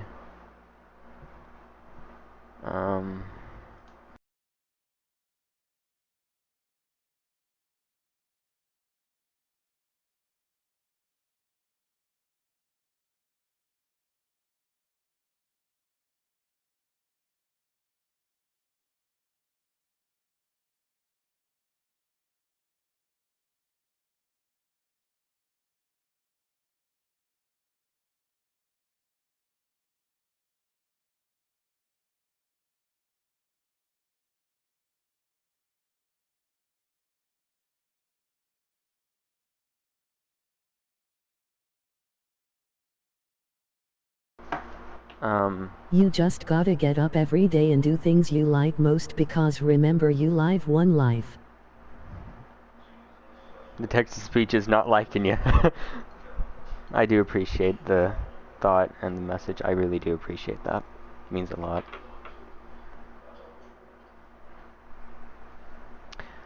I spoke to her that night.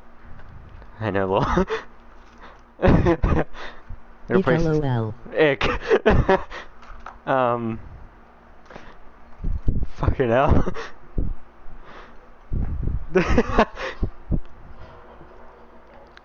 I spoke to her that night, about what I'd done, like more in specific, because this was like the first time that I was actually speaking to her and not Why through did someone say else. it like that?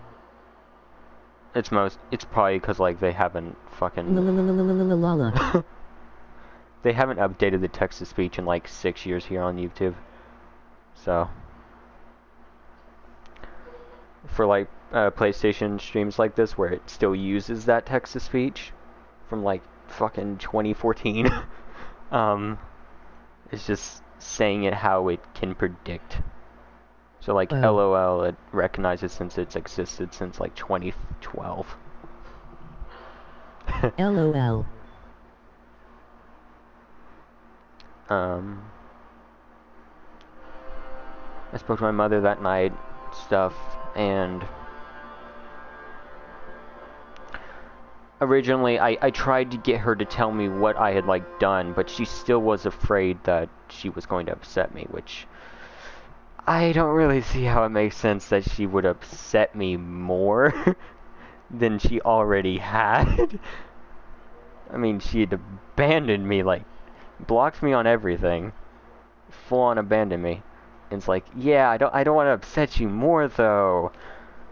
I laugh about it, but I'm dying inside.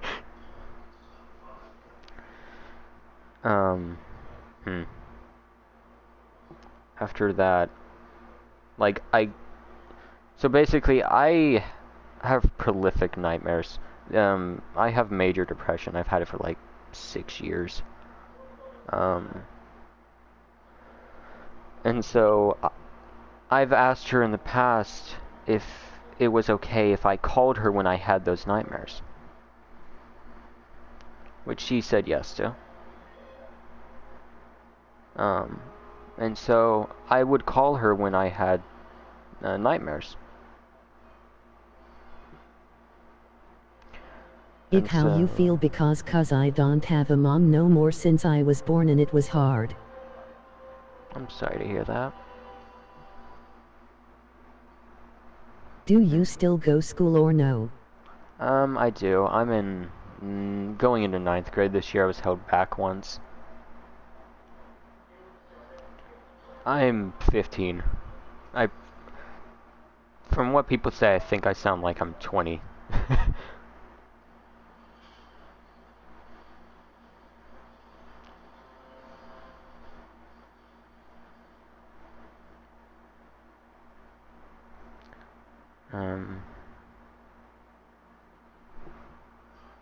With blood, for example, like I asked her about the calling at night when I had nightmares. Like I asked her if I was you, go to your favorite teacher and tell them how you feel. Yeah, I think I did that once in 2nd grade. I never really did it since then. That is a very good idea, though. I do know 2 of my old teachers who were really nice. Albeit I am in therapy too, so like I'm on antidepressants and therapy. Oh yes, I'm on therapy. I'm in therapy and I'm on antidepressants. I have been for about 6 months. They have to keep on switching me to a different antidepressant because none of them fucking work on me. Like, it's something else whenever your therapist tells you you are psychologically built different, that they can't find a medication to fit you. I hate it when you speak and the chat thing speaks over you, so if it does, I'm sorry. You're good. Yeah, it's like, I see the message pop up in chat and then it reads like 2 seconds after it. So you're good, you're good. Plus, I think you're hearing like 20 seconds before me. Well, 20 seconds before real time. I don't know, I did get better internet recently, and so I think it's faster, but I'm not too sure. What was I saying? I was, oh yeah, I was talking about, it's just, it's something else when they tell you you're literally built different in the mind. They just keep switching with medication. I'm on Lexapro now, which is, what my half-sister takes, which works for her, so hopefully it works for me. I'm trying to think what I was gonna say next.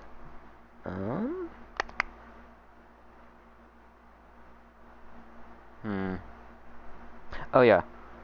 I eventually asked my mother the question of, because like I was fairly certain that me calling her at night when I had nightmares was, you know, somewhat bothersome or negatively impacted her. I was not 100% sure because every time I asked her about it, it was always, oh no, you're fine.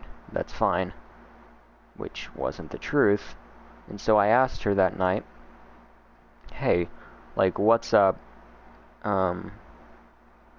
Does it negatively impact you? Some therapy is stupid, and who makes all these stupid therapy names? It's very fucking stupid, like who calls therapy like Costa Rica's. Anyways, I think I need to reload the chat.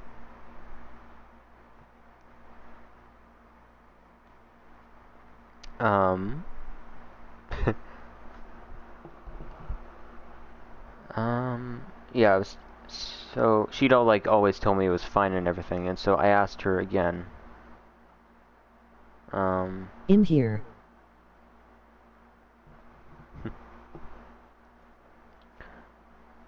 I asked her again, if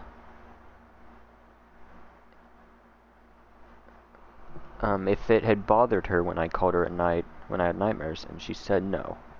Well, she waited a second and then shook her head no, that it didn't bother her. I knew from that hesitation that she was not telling the truth, and so I reassured her. I made sure she knew I would never judge her, I would never be upset at her, I would never be mad, and I wouldn't just break down crying because of that.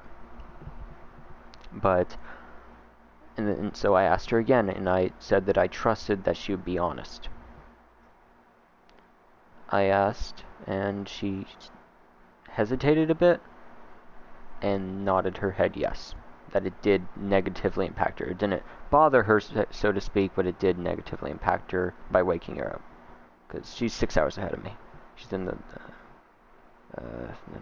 Netherlands, fuck.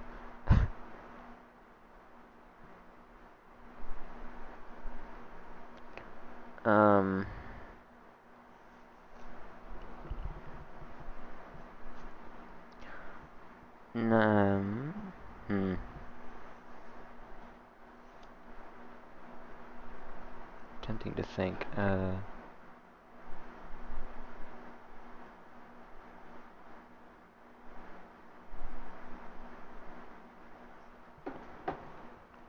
asked her about that, and that I had gotten a breakthrough. This was the first time she'd ever actually been honest with me and saying that it did, like, mess up her. Do you live in America or the UK?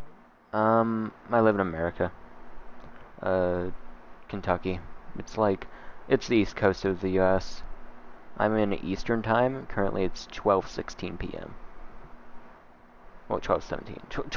The fuck? 12:18 now. The fuck? The top left of my phone says 12:17, and the top right says, well, the actual pull down menu says 12:18. That's strange. I live in the US though.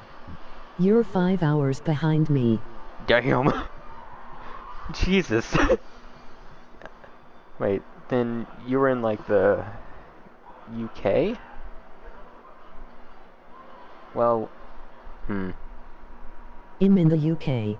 yeah, okay. I don't know how it's possible.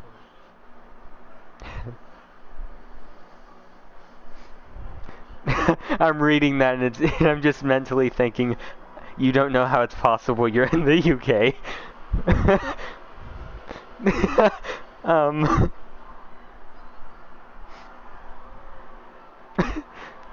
I'd assume you're probably talking about like the time difference, but I swear UK and America are closer. yeah. I kind of think that like the US has like a daylight saving times where they go back an hour and forward an hour in certain points of the year, and so I kind of think it increases it by an hour. Which hopefully ends this year, because dear lord, it doesn't do anything good. You're now making me second think my answer, cause it's actually...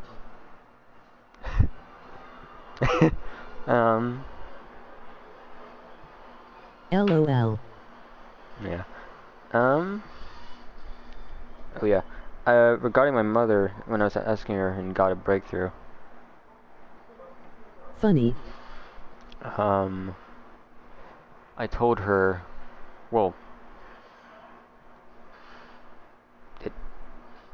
oh no, I asked her. I didn't tell her. The last bit. Yeah. So I said funny. Okay. Yeah, I kind of assumed that's what you were gonna say. I asked her then, like, if it bothered her whenever I, like, would text her when she was hanging out with her boyfriend Haas. Which I reassured her again that it was okay to be honest, and she said, yeah. Ow.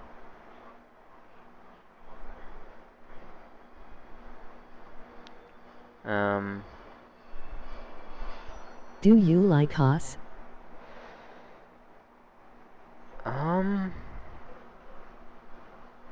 He's...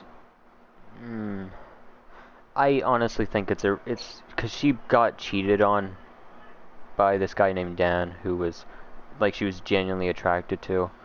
And then 3 weeks after that, she gets with Haas.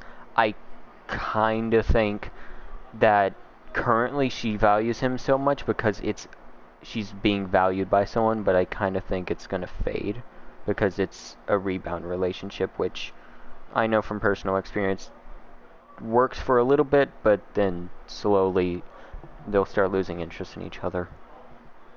Which I hope they can, keep it going, but I know from experience it probably won't.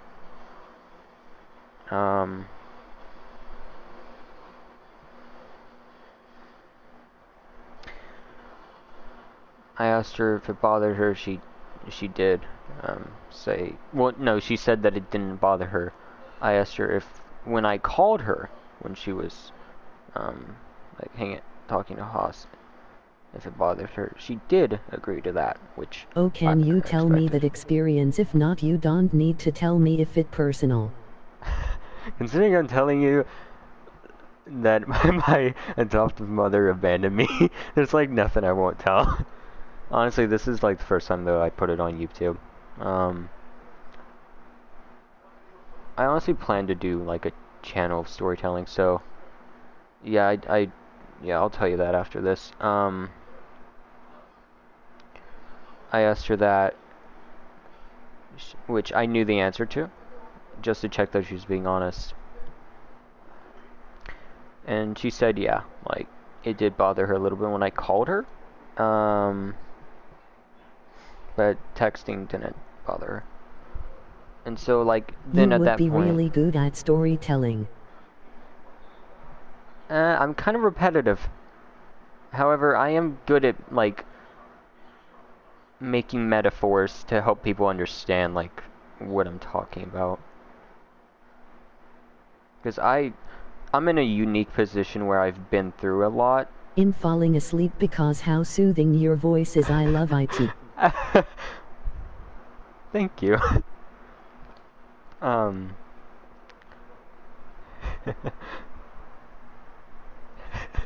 um, I don't know why that's made me blush a slight bit. Um,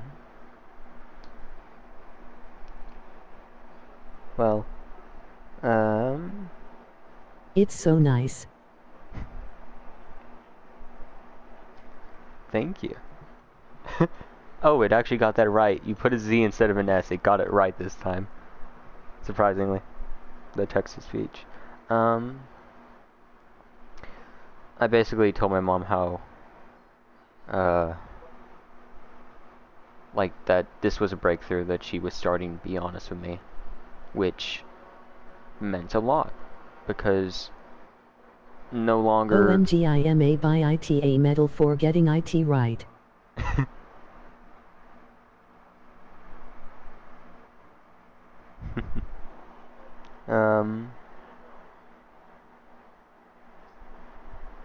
I had told her, like, this was a breakthrough. She was actually being honest with me for the first time. And so I told her, like, to keep that up, that just like I had said earlier, I'm never gonna judge or react negatively to That's what good she if she says. started being honest and glad it made it happy. Yeah. Well, it gets sad again. Spoilers. But I talked, basically, at that point it was like 7 a.m. for her, and she had a busy day.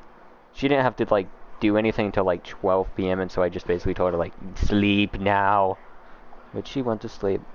We agreed upon taking a little break Not from each sad other. again. We agreed on taking a little break for a time, which I was good with. And we still would text, but not much.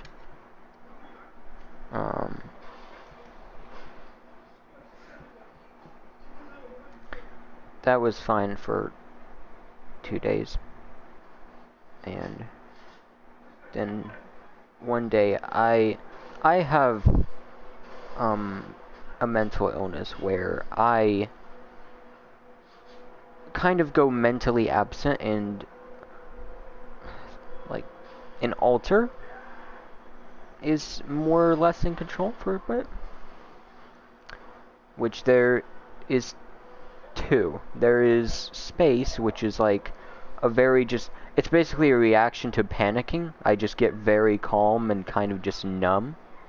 And then there's Elysial, which is where basically neither me or space is available, and so Elysial just kind of goes on autopilot and pretends to be me, which he gets good at it.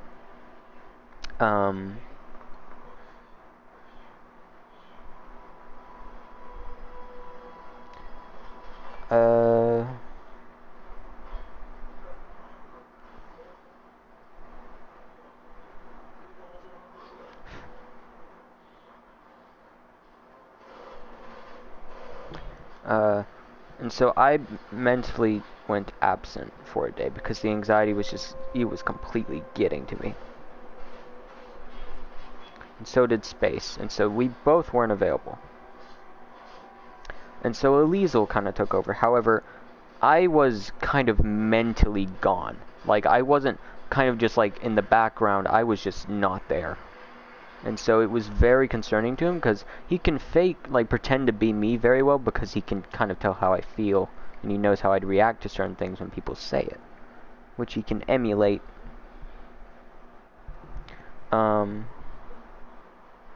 But when I'm just like completely not there mentally, he doesn't know what to do. And so he contacted Blood and was like, hey, Rebel's not here. Can we talk? Because he also didn't have any of my memories about the night before, and so he didn't know about, like, me panicking and crying and, like, just breaking down completely. And so she, like, talked to him, he asked questions, so on and so forth.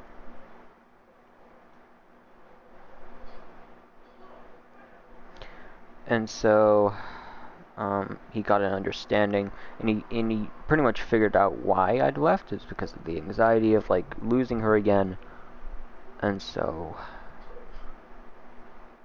on and so forth. He fell asleep, or let himself fall asleep, Liesel, maybe to bring me back out, which did work. Well, actually, no, it didn't work.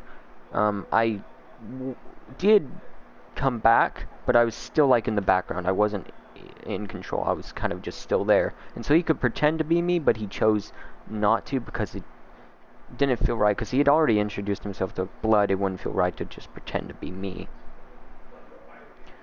And so he, Blood said that she was worried about me, and so he asked if she wanted him to alert her when I came back, or was mentally coming back. He alerted her, saying, here, I'll check actually the exact message. In them type of situation that you break down, try get to a quiet place and slowly breath and close your eyes. Thank you. He said exactly this. I am truly sorry to be interrupting again. However, Rebel is back, but completely rejecting to tell me why he left or why he won't come back out. Would this be of concern? Would you wish to speak to him? Because Liesel could not get a hold of Blood, he messaged her upon Oculus.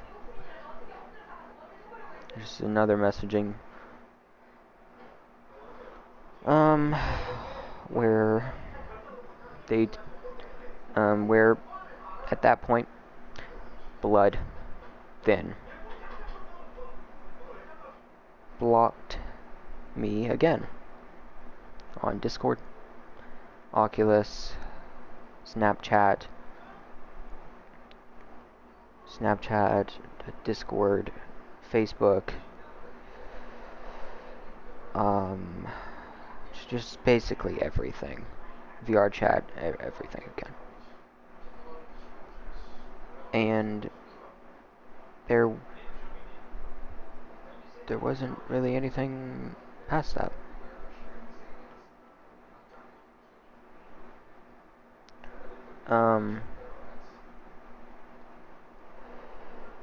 Rebel.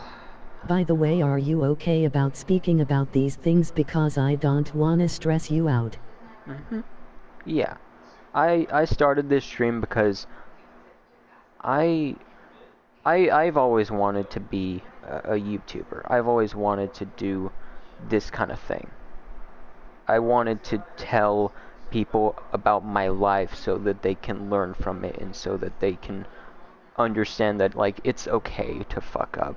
It's okay to forgive yourself and to love yourself. And that if shit goes wrong, it will get better. Because I know growing up, a lot of the things, like back when I early had depression and like everything sucked. Nowadays, I'm just kind of like numb to everything. Like, it's that form of depression. But back then, it was just like I cried a lot. I know that YouTubers like really helped me, like Markiplier, Jacksepticeye especially. I watched him when I was like 6, and it just really helped me get through shit. And like when I would get sad, I'd watch him, and that's why he's still my favorite YouTuber, because he helped me get through that shit. And so I've always wanted to be like a YouTuber, because that seems... Can I post this on my TikTok at your channel? I got 30K, by the way. Yeah, of course. I would really appreciate that, actually. I mean, I'm a complete amateur at this. I'm fucking staring at a C8 Corvette in the crew too.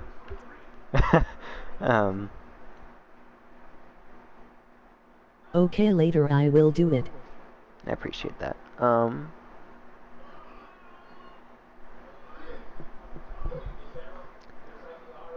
LOL.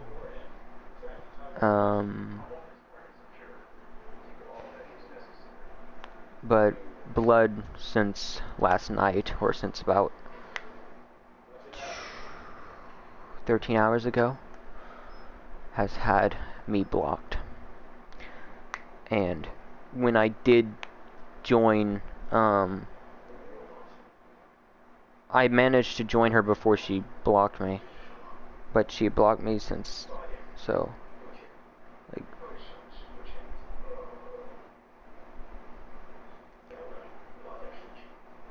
she, obviously I couldn't find her because she'd blocked me, but, how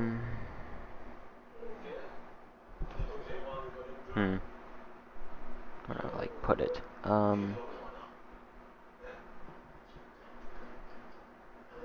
well, fuck. Basically, the there was, like, people who were on her side, like White Witch, her best friend Lethix, like, just all those kind of people, eventually, like, Bima, made me leave, where now I have not heard from her. Last time this happened, she blocked me on Discord, Oculus, Discord, Oculus, Snapchat, that was it. However, Facebook and TikTok were still there. Now she has blocked me on Discord, Facebook, Oculus, but not TikTok still. I'm not gonna message her on TikTok because I don't want to let her know that that even fucking exists.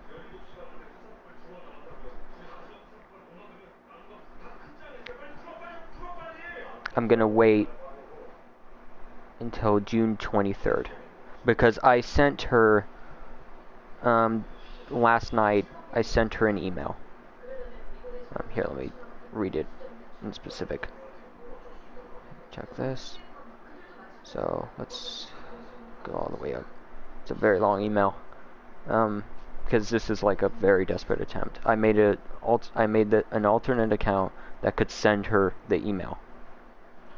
Like, just in case she blocked my main email, I made a second one, and I put in the title Ik hou van jou, which is I love you in Dutch, and then don't abandon me, please. I will read it. Okay. Mom, I know I haven't been the best son. I know I haven't really done anything right, but Mom, I need you. I'll talk to you. I will not talk to you until the 23rd, like you said. I swear, but please, I didn't know Elisa would bother you so much. You promised me you would never abandon me, Mom, so please don't do it now. You even said to Elisa you wouldn't abandon me. You instead would take necessary breaks.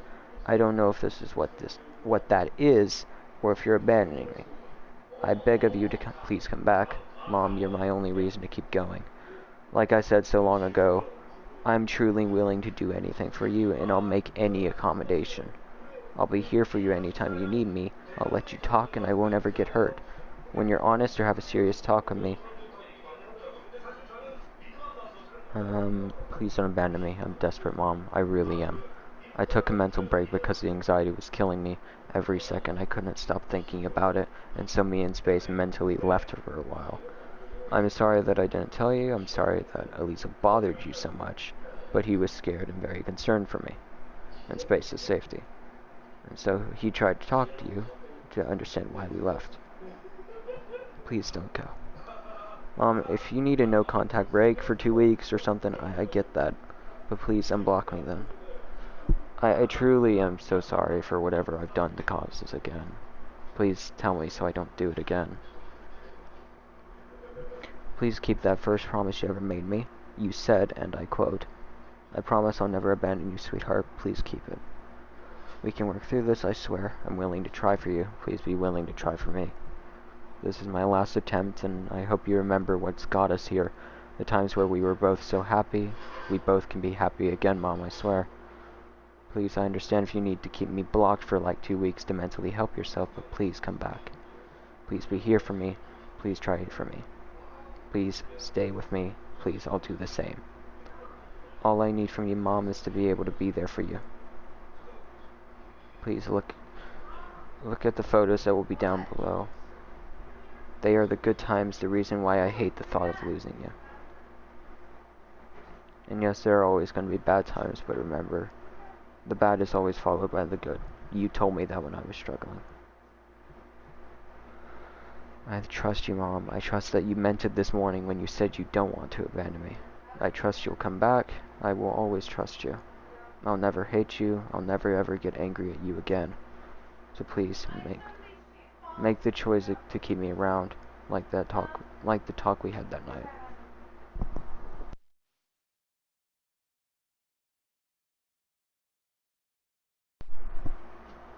I apologize. Like the talk we had that night. I'll change anything I need to about myself, I promise. Please stay for me. Please allow me to be there for you. Please be there for me, and I understand sometimes you can't. It breaks my heart to lose you, Mama. I hate that I cry like a baby. I'll be better, Mom. I'm taking antidepressants and slowly getting better. Please be there for me when the good days are here, because I know it looks grim, but please believe me when I say it will get better. I want to help you. I want you to not fear being honest with me. Like that night I got you to open up for the first time. I now know what I did wrong and I'm trying to fix it, so please allow me some time to do so. Ik hou van jou. I love you in Dutch. That means I love you. You taught me that, Mom. Please stick around. Please fulfill that promise to never abandon me, and I will always do the same no matter how rough. I will work through whatever we are going through, and I will not abandon you. Mom, you are truly special to me. No one else can make me happy with a single text. No one else can ask me something and then get an answer that is always truthful. Please value that. Please value me. And Mom,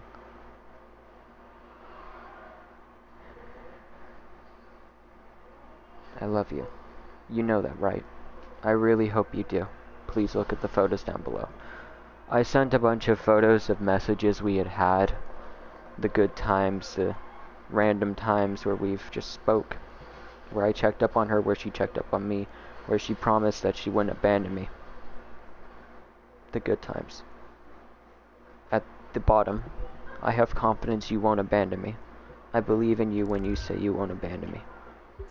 I'm sure you'll come back when you're ready, but please give me a sign. I love you, Mom, I really do. Remember the day you adopted me?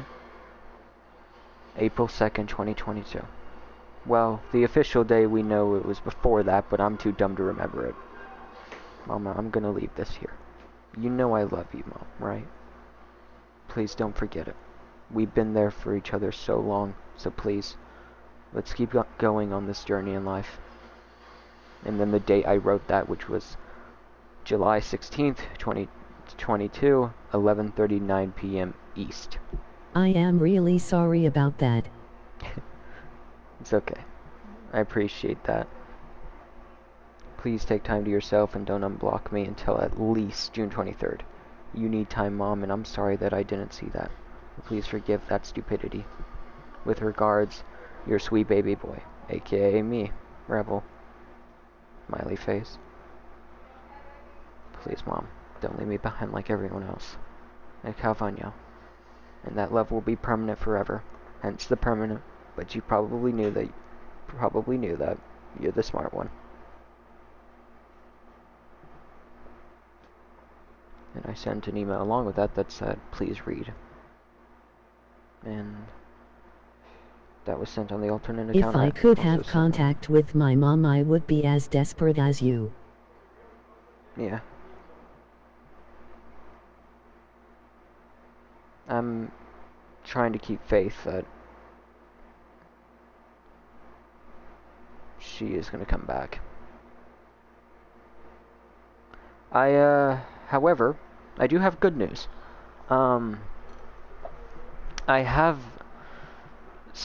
Since then, the reason why I don't, I'm distressed when, speaking about my mother. But don't worry, I know she will see you again. Yeah, I'm also confident of that. It might take a little bit, but I am sure that... 'Cause no mom would ever give up. I appreciate that. She is going through a rough patch, but I think once she is mentally ready, to like be able to take care of someone like me. I think she will come back. I think she'll miss me enough to come back. That might take a little while, it might take longer than 2 weeks, but I'm willing to wait. Even if it kills me to do so.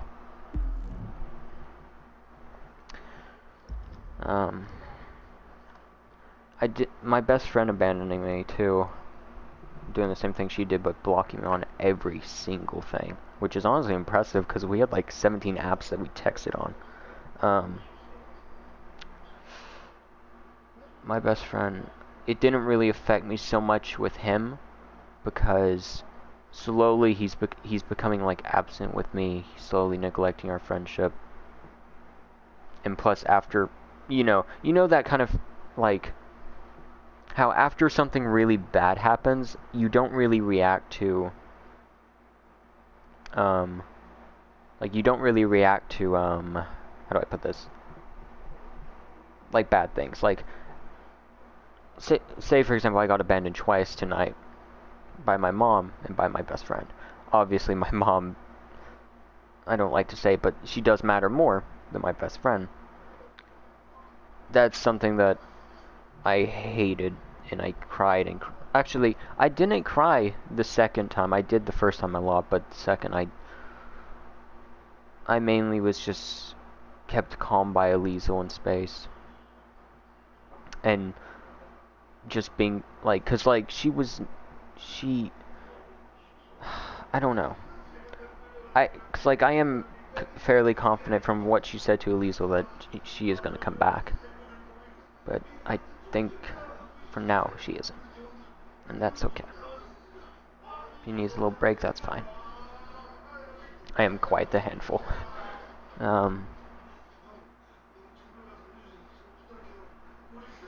She, like, and so when I got abandoned by my best friend later that night, one, I was sleep deprived. Well, still am. I've been up like,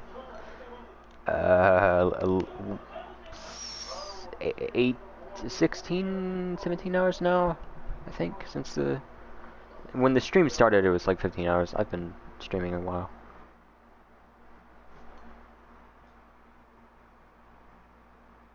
I've been streaming 2 hours, goddamn. Impressive. But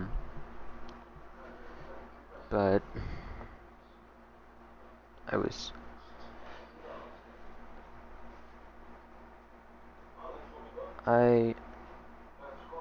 not really afraid. I mean, it's like, I think I'm still kind of in a state of shock from the first time.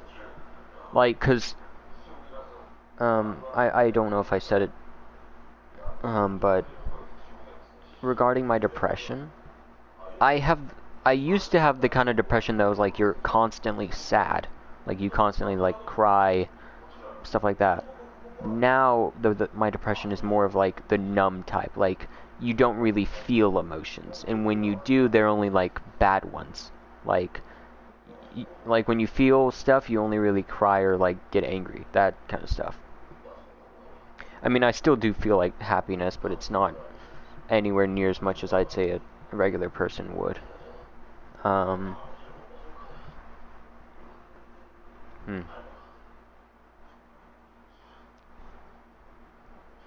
attempting to think.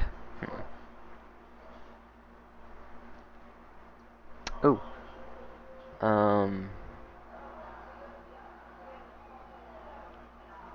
Because of, like, that numbness type depression, the reason the first time, like, I cried so much was because... Do you wanna go in a party and talk about it and, like, play and have fun because my phone is about to die? Yeah, I might... Is it alright if I still stream?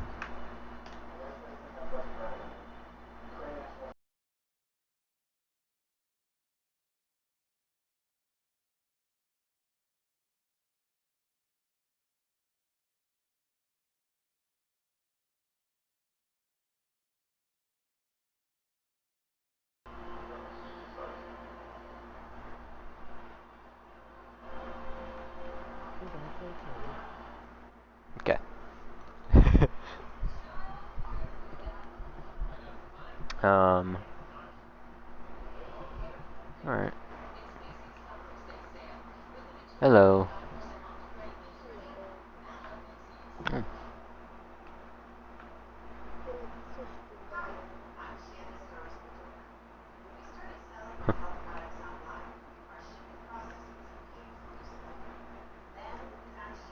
Yeah. Yeah. Hmm.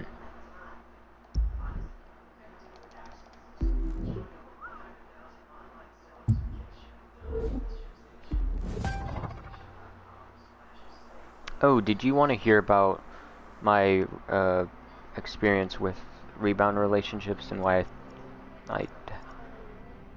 um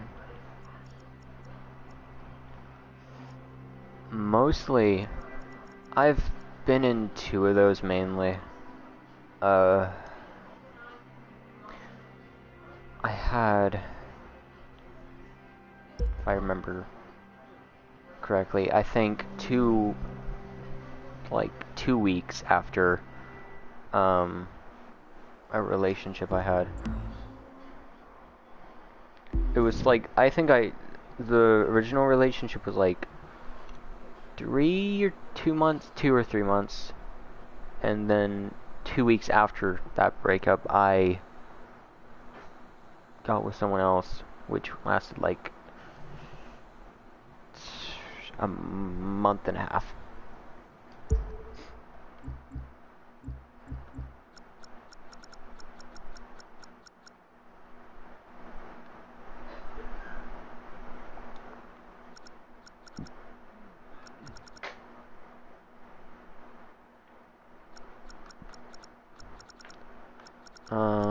Hmm.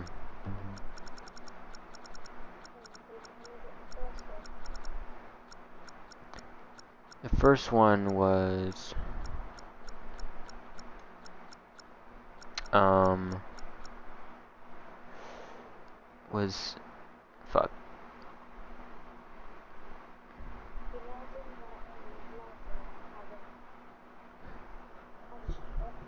Oh, Jesus. Um, that first relationship was like, I don't know how long exactly. Like, I think technically 2.5 months was more of like it, but her name was, she constantly, like, I always called her a nickname, and so I basically forgot it. It was someone named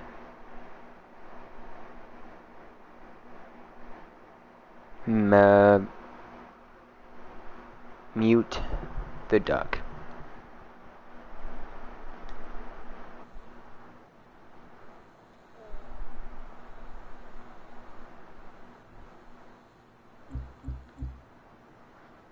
Her real name was, well,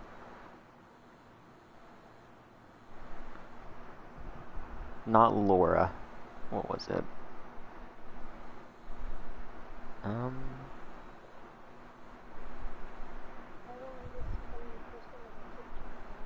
mm, I think her name was, fuck. It's a name mentioned in the Bible. That's what I do remember. It's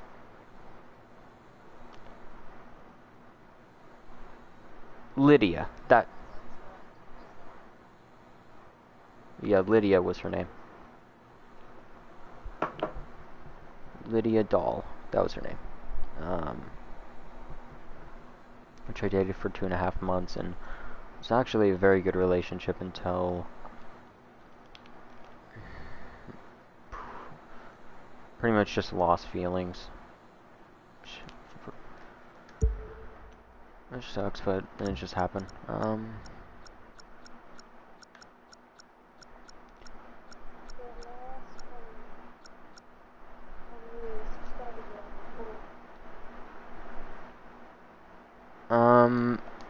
I think,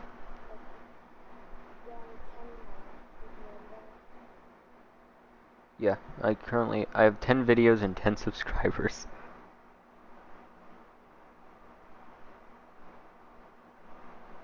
Which is more than I expected.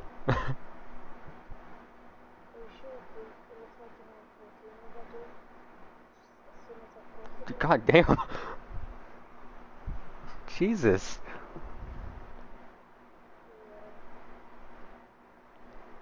I appreciate that a lot. What's your TikTok?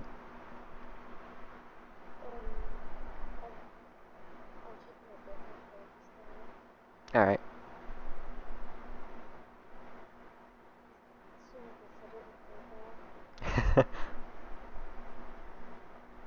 Oh, I'm at 15 now. Yep, 15.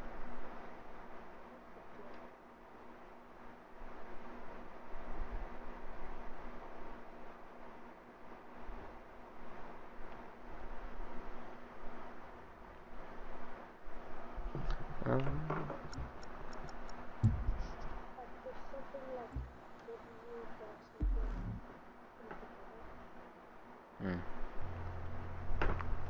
Maybe message me it later.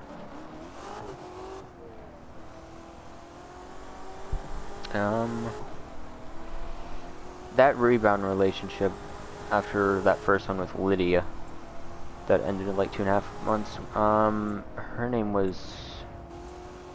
Fuck. I have a lot of memory problems. Hmm?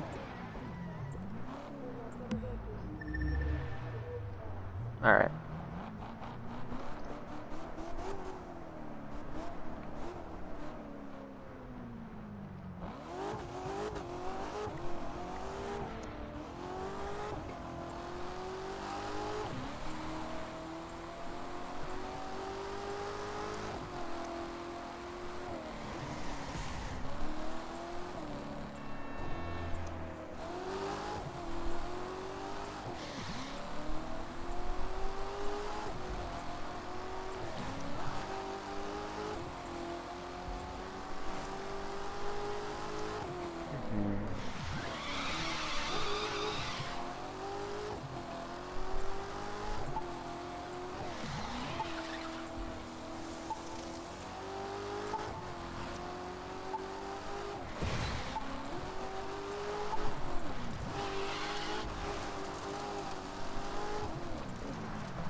Jesus. I haven't even really... if I'm being honest with myself, I haven't really ate in a while.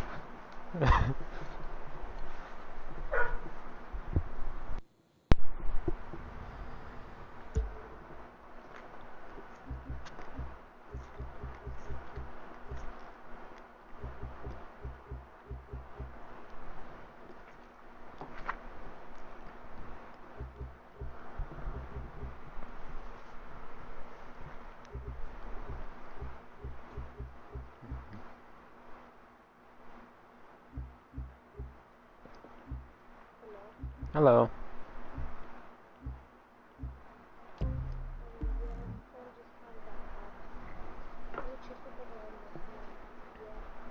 Alright.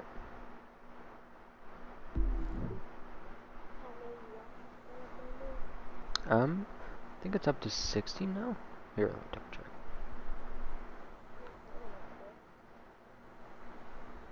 Yep, 16 now.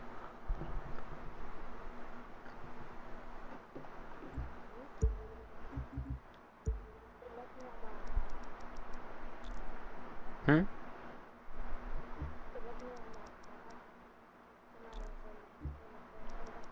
Hmm.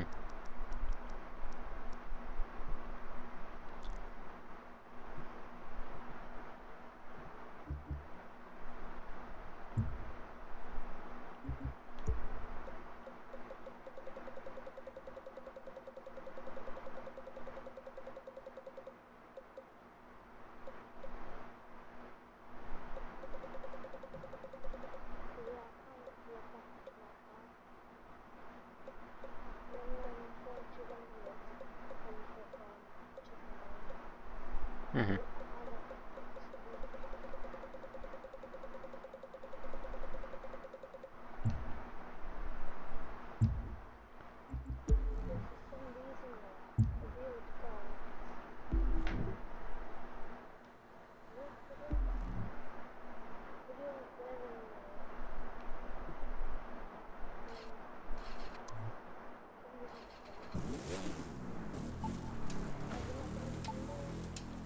Uh-huh.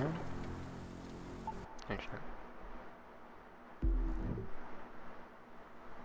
It's yeah, still at 16.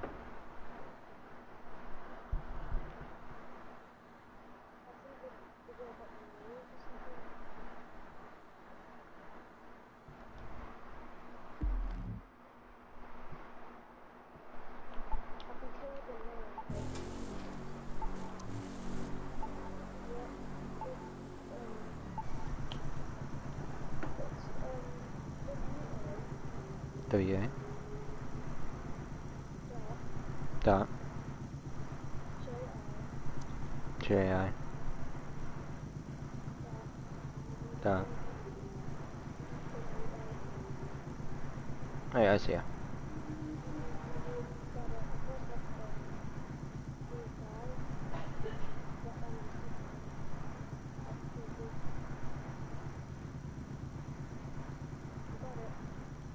Oh.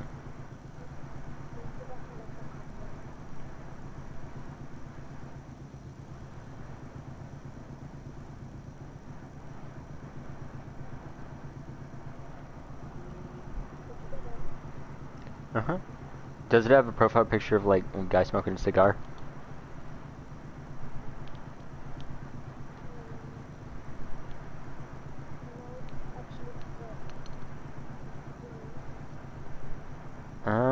It looks to be like a guy in a suit, bow tie. Looks to be a cigar. Yeah, you said 31,000. I think you missed a digit. Yeah, it's 331. Yeah, you missed a digit there.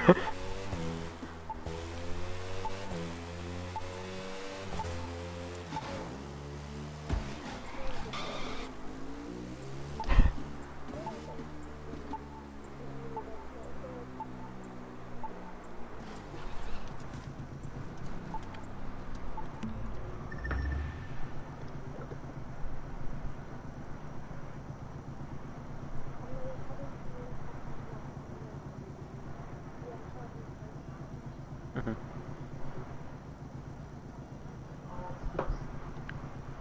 Oh, do you want me to continue the story about the rebound relationship? Um, so after I broke up with Lydia, like 2 weeks later, I got with a girl named, uh, well, Janelle, but mostly everyone called her Jay. Which I still talk to her currently, but pretty much that relationship was rocky. At the start it was fine, mostly because I'd been like just affection starved. And so what I thought was like feelings of attraction towards someone was more of just any form of a like affection I could get, I would go for.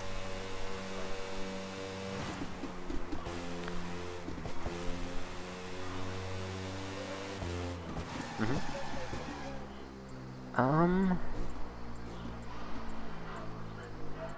Let me check.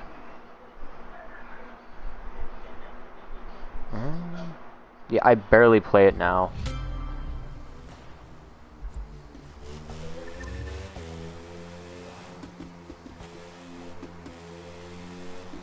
Oh dang.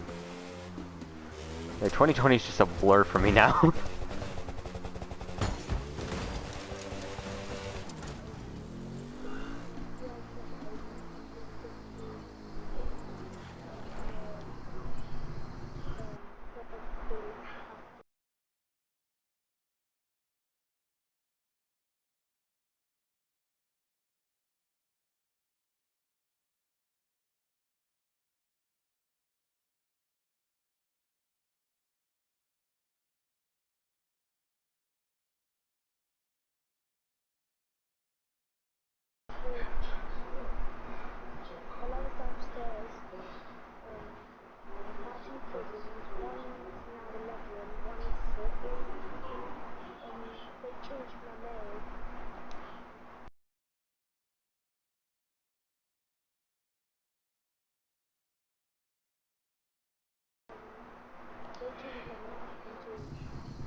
I'm sorry to hear that.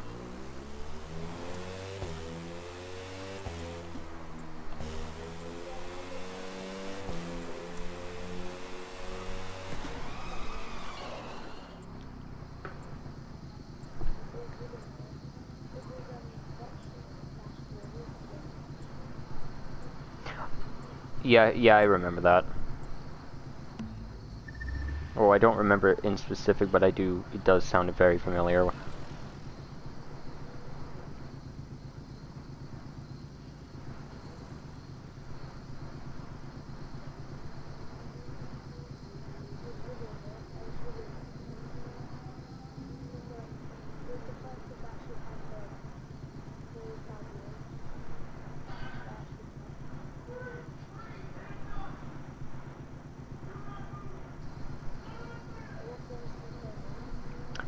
Now, here.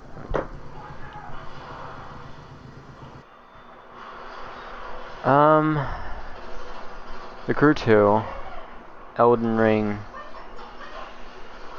Formula 1 2021, this official video game, No Man's Sky. I still sometimes play GTA 5, Cross Out, and then I have games I can download. Not sure of those though.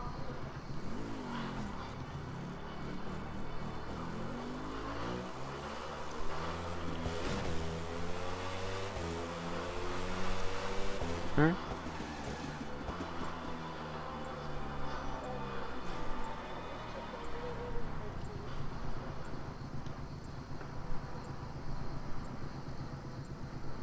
Repeat that? Oh. Oh damn. That was quick.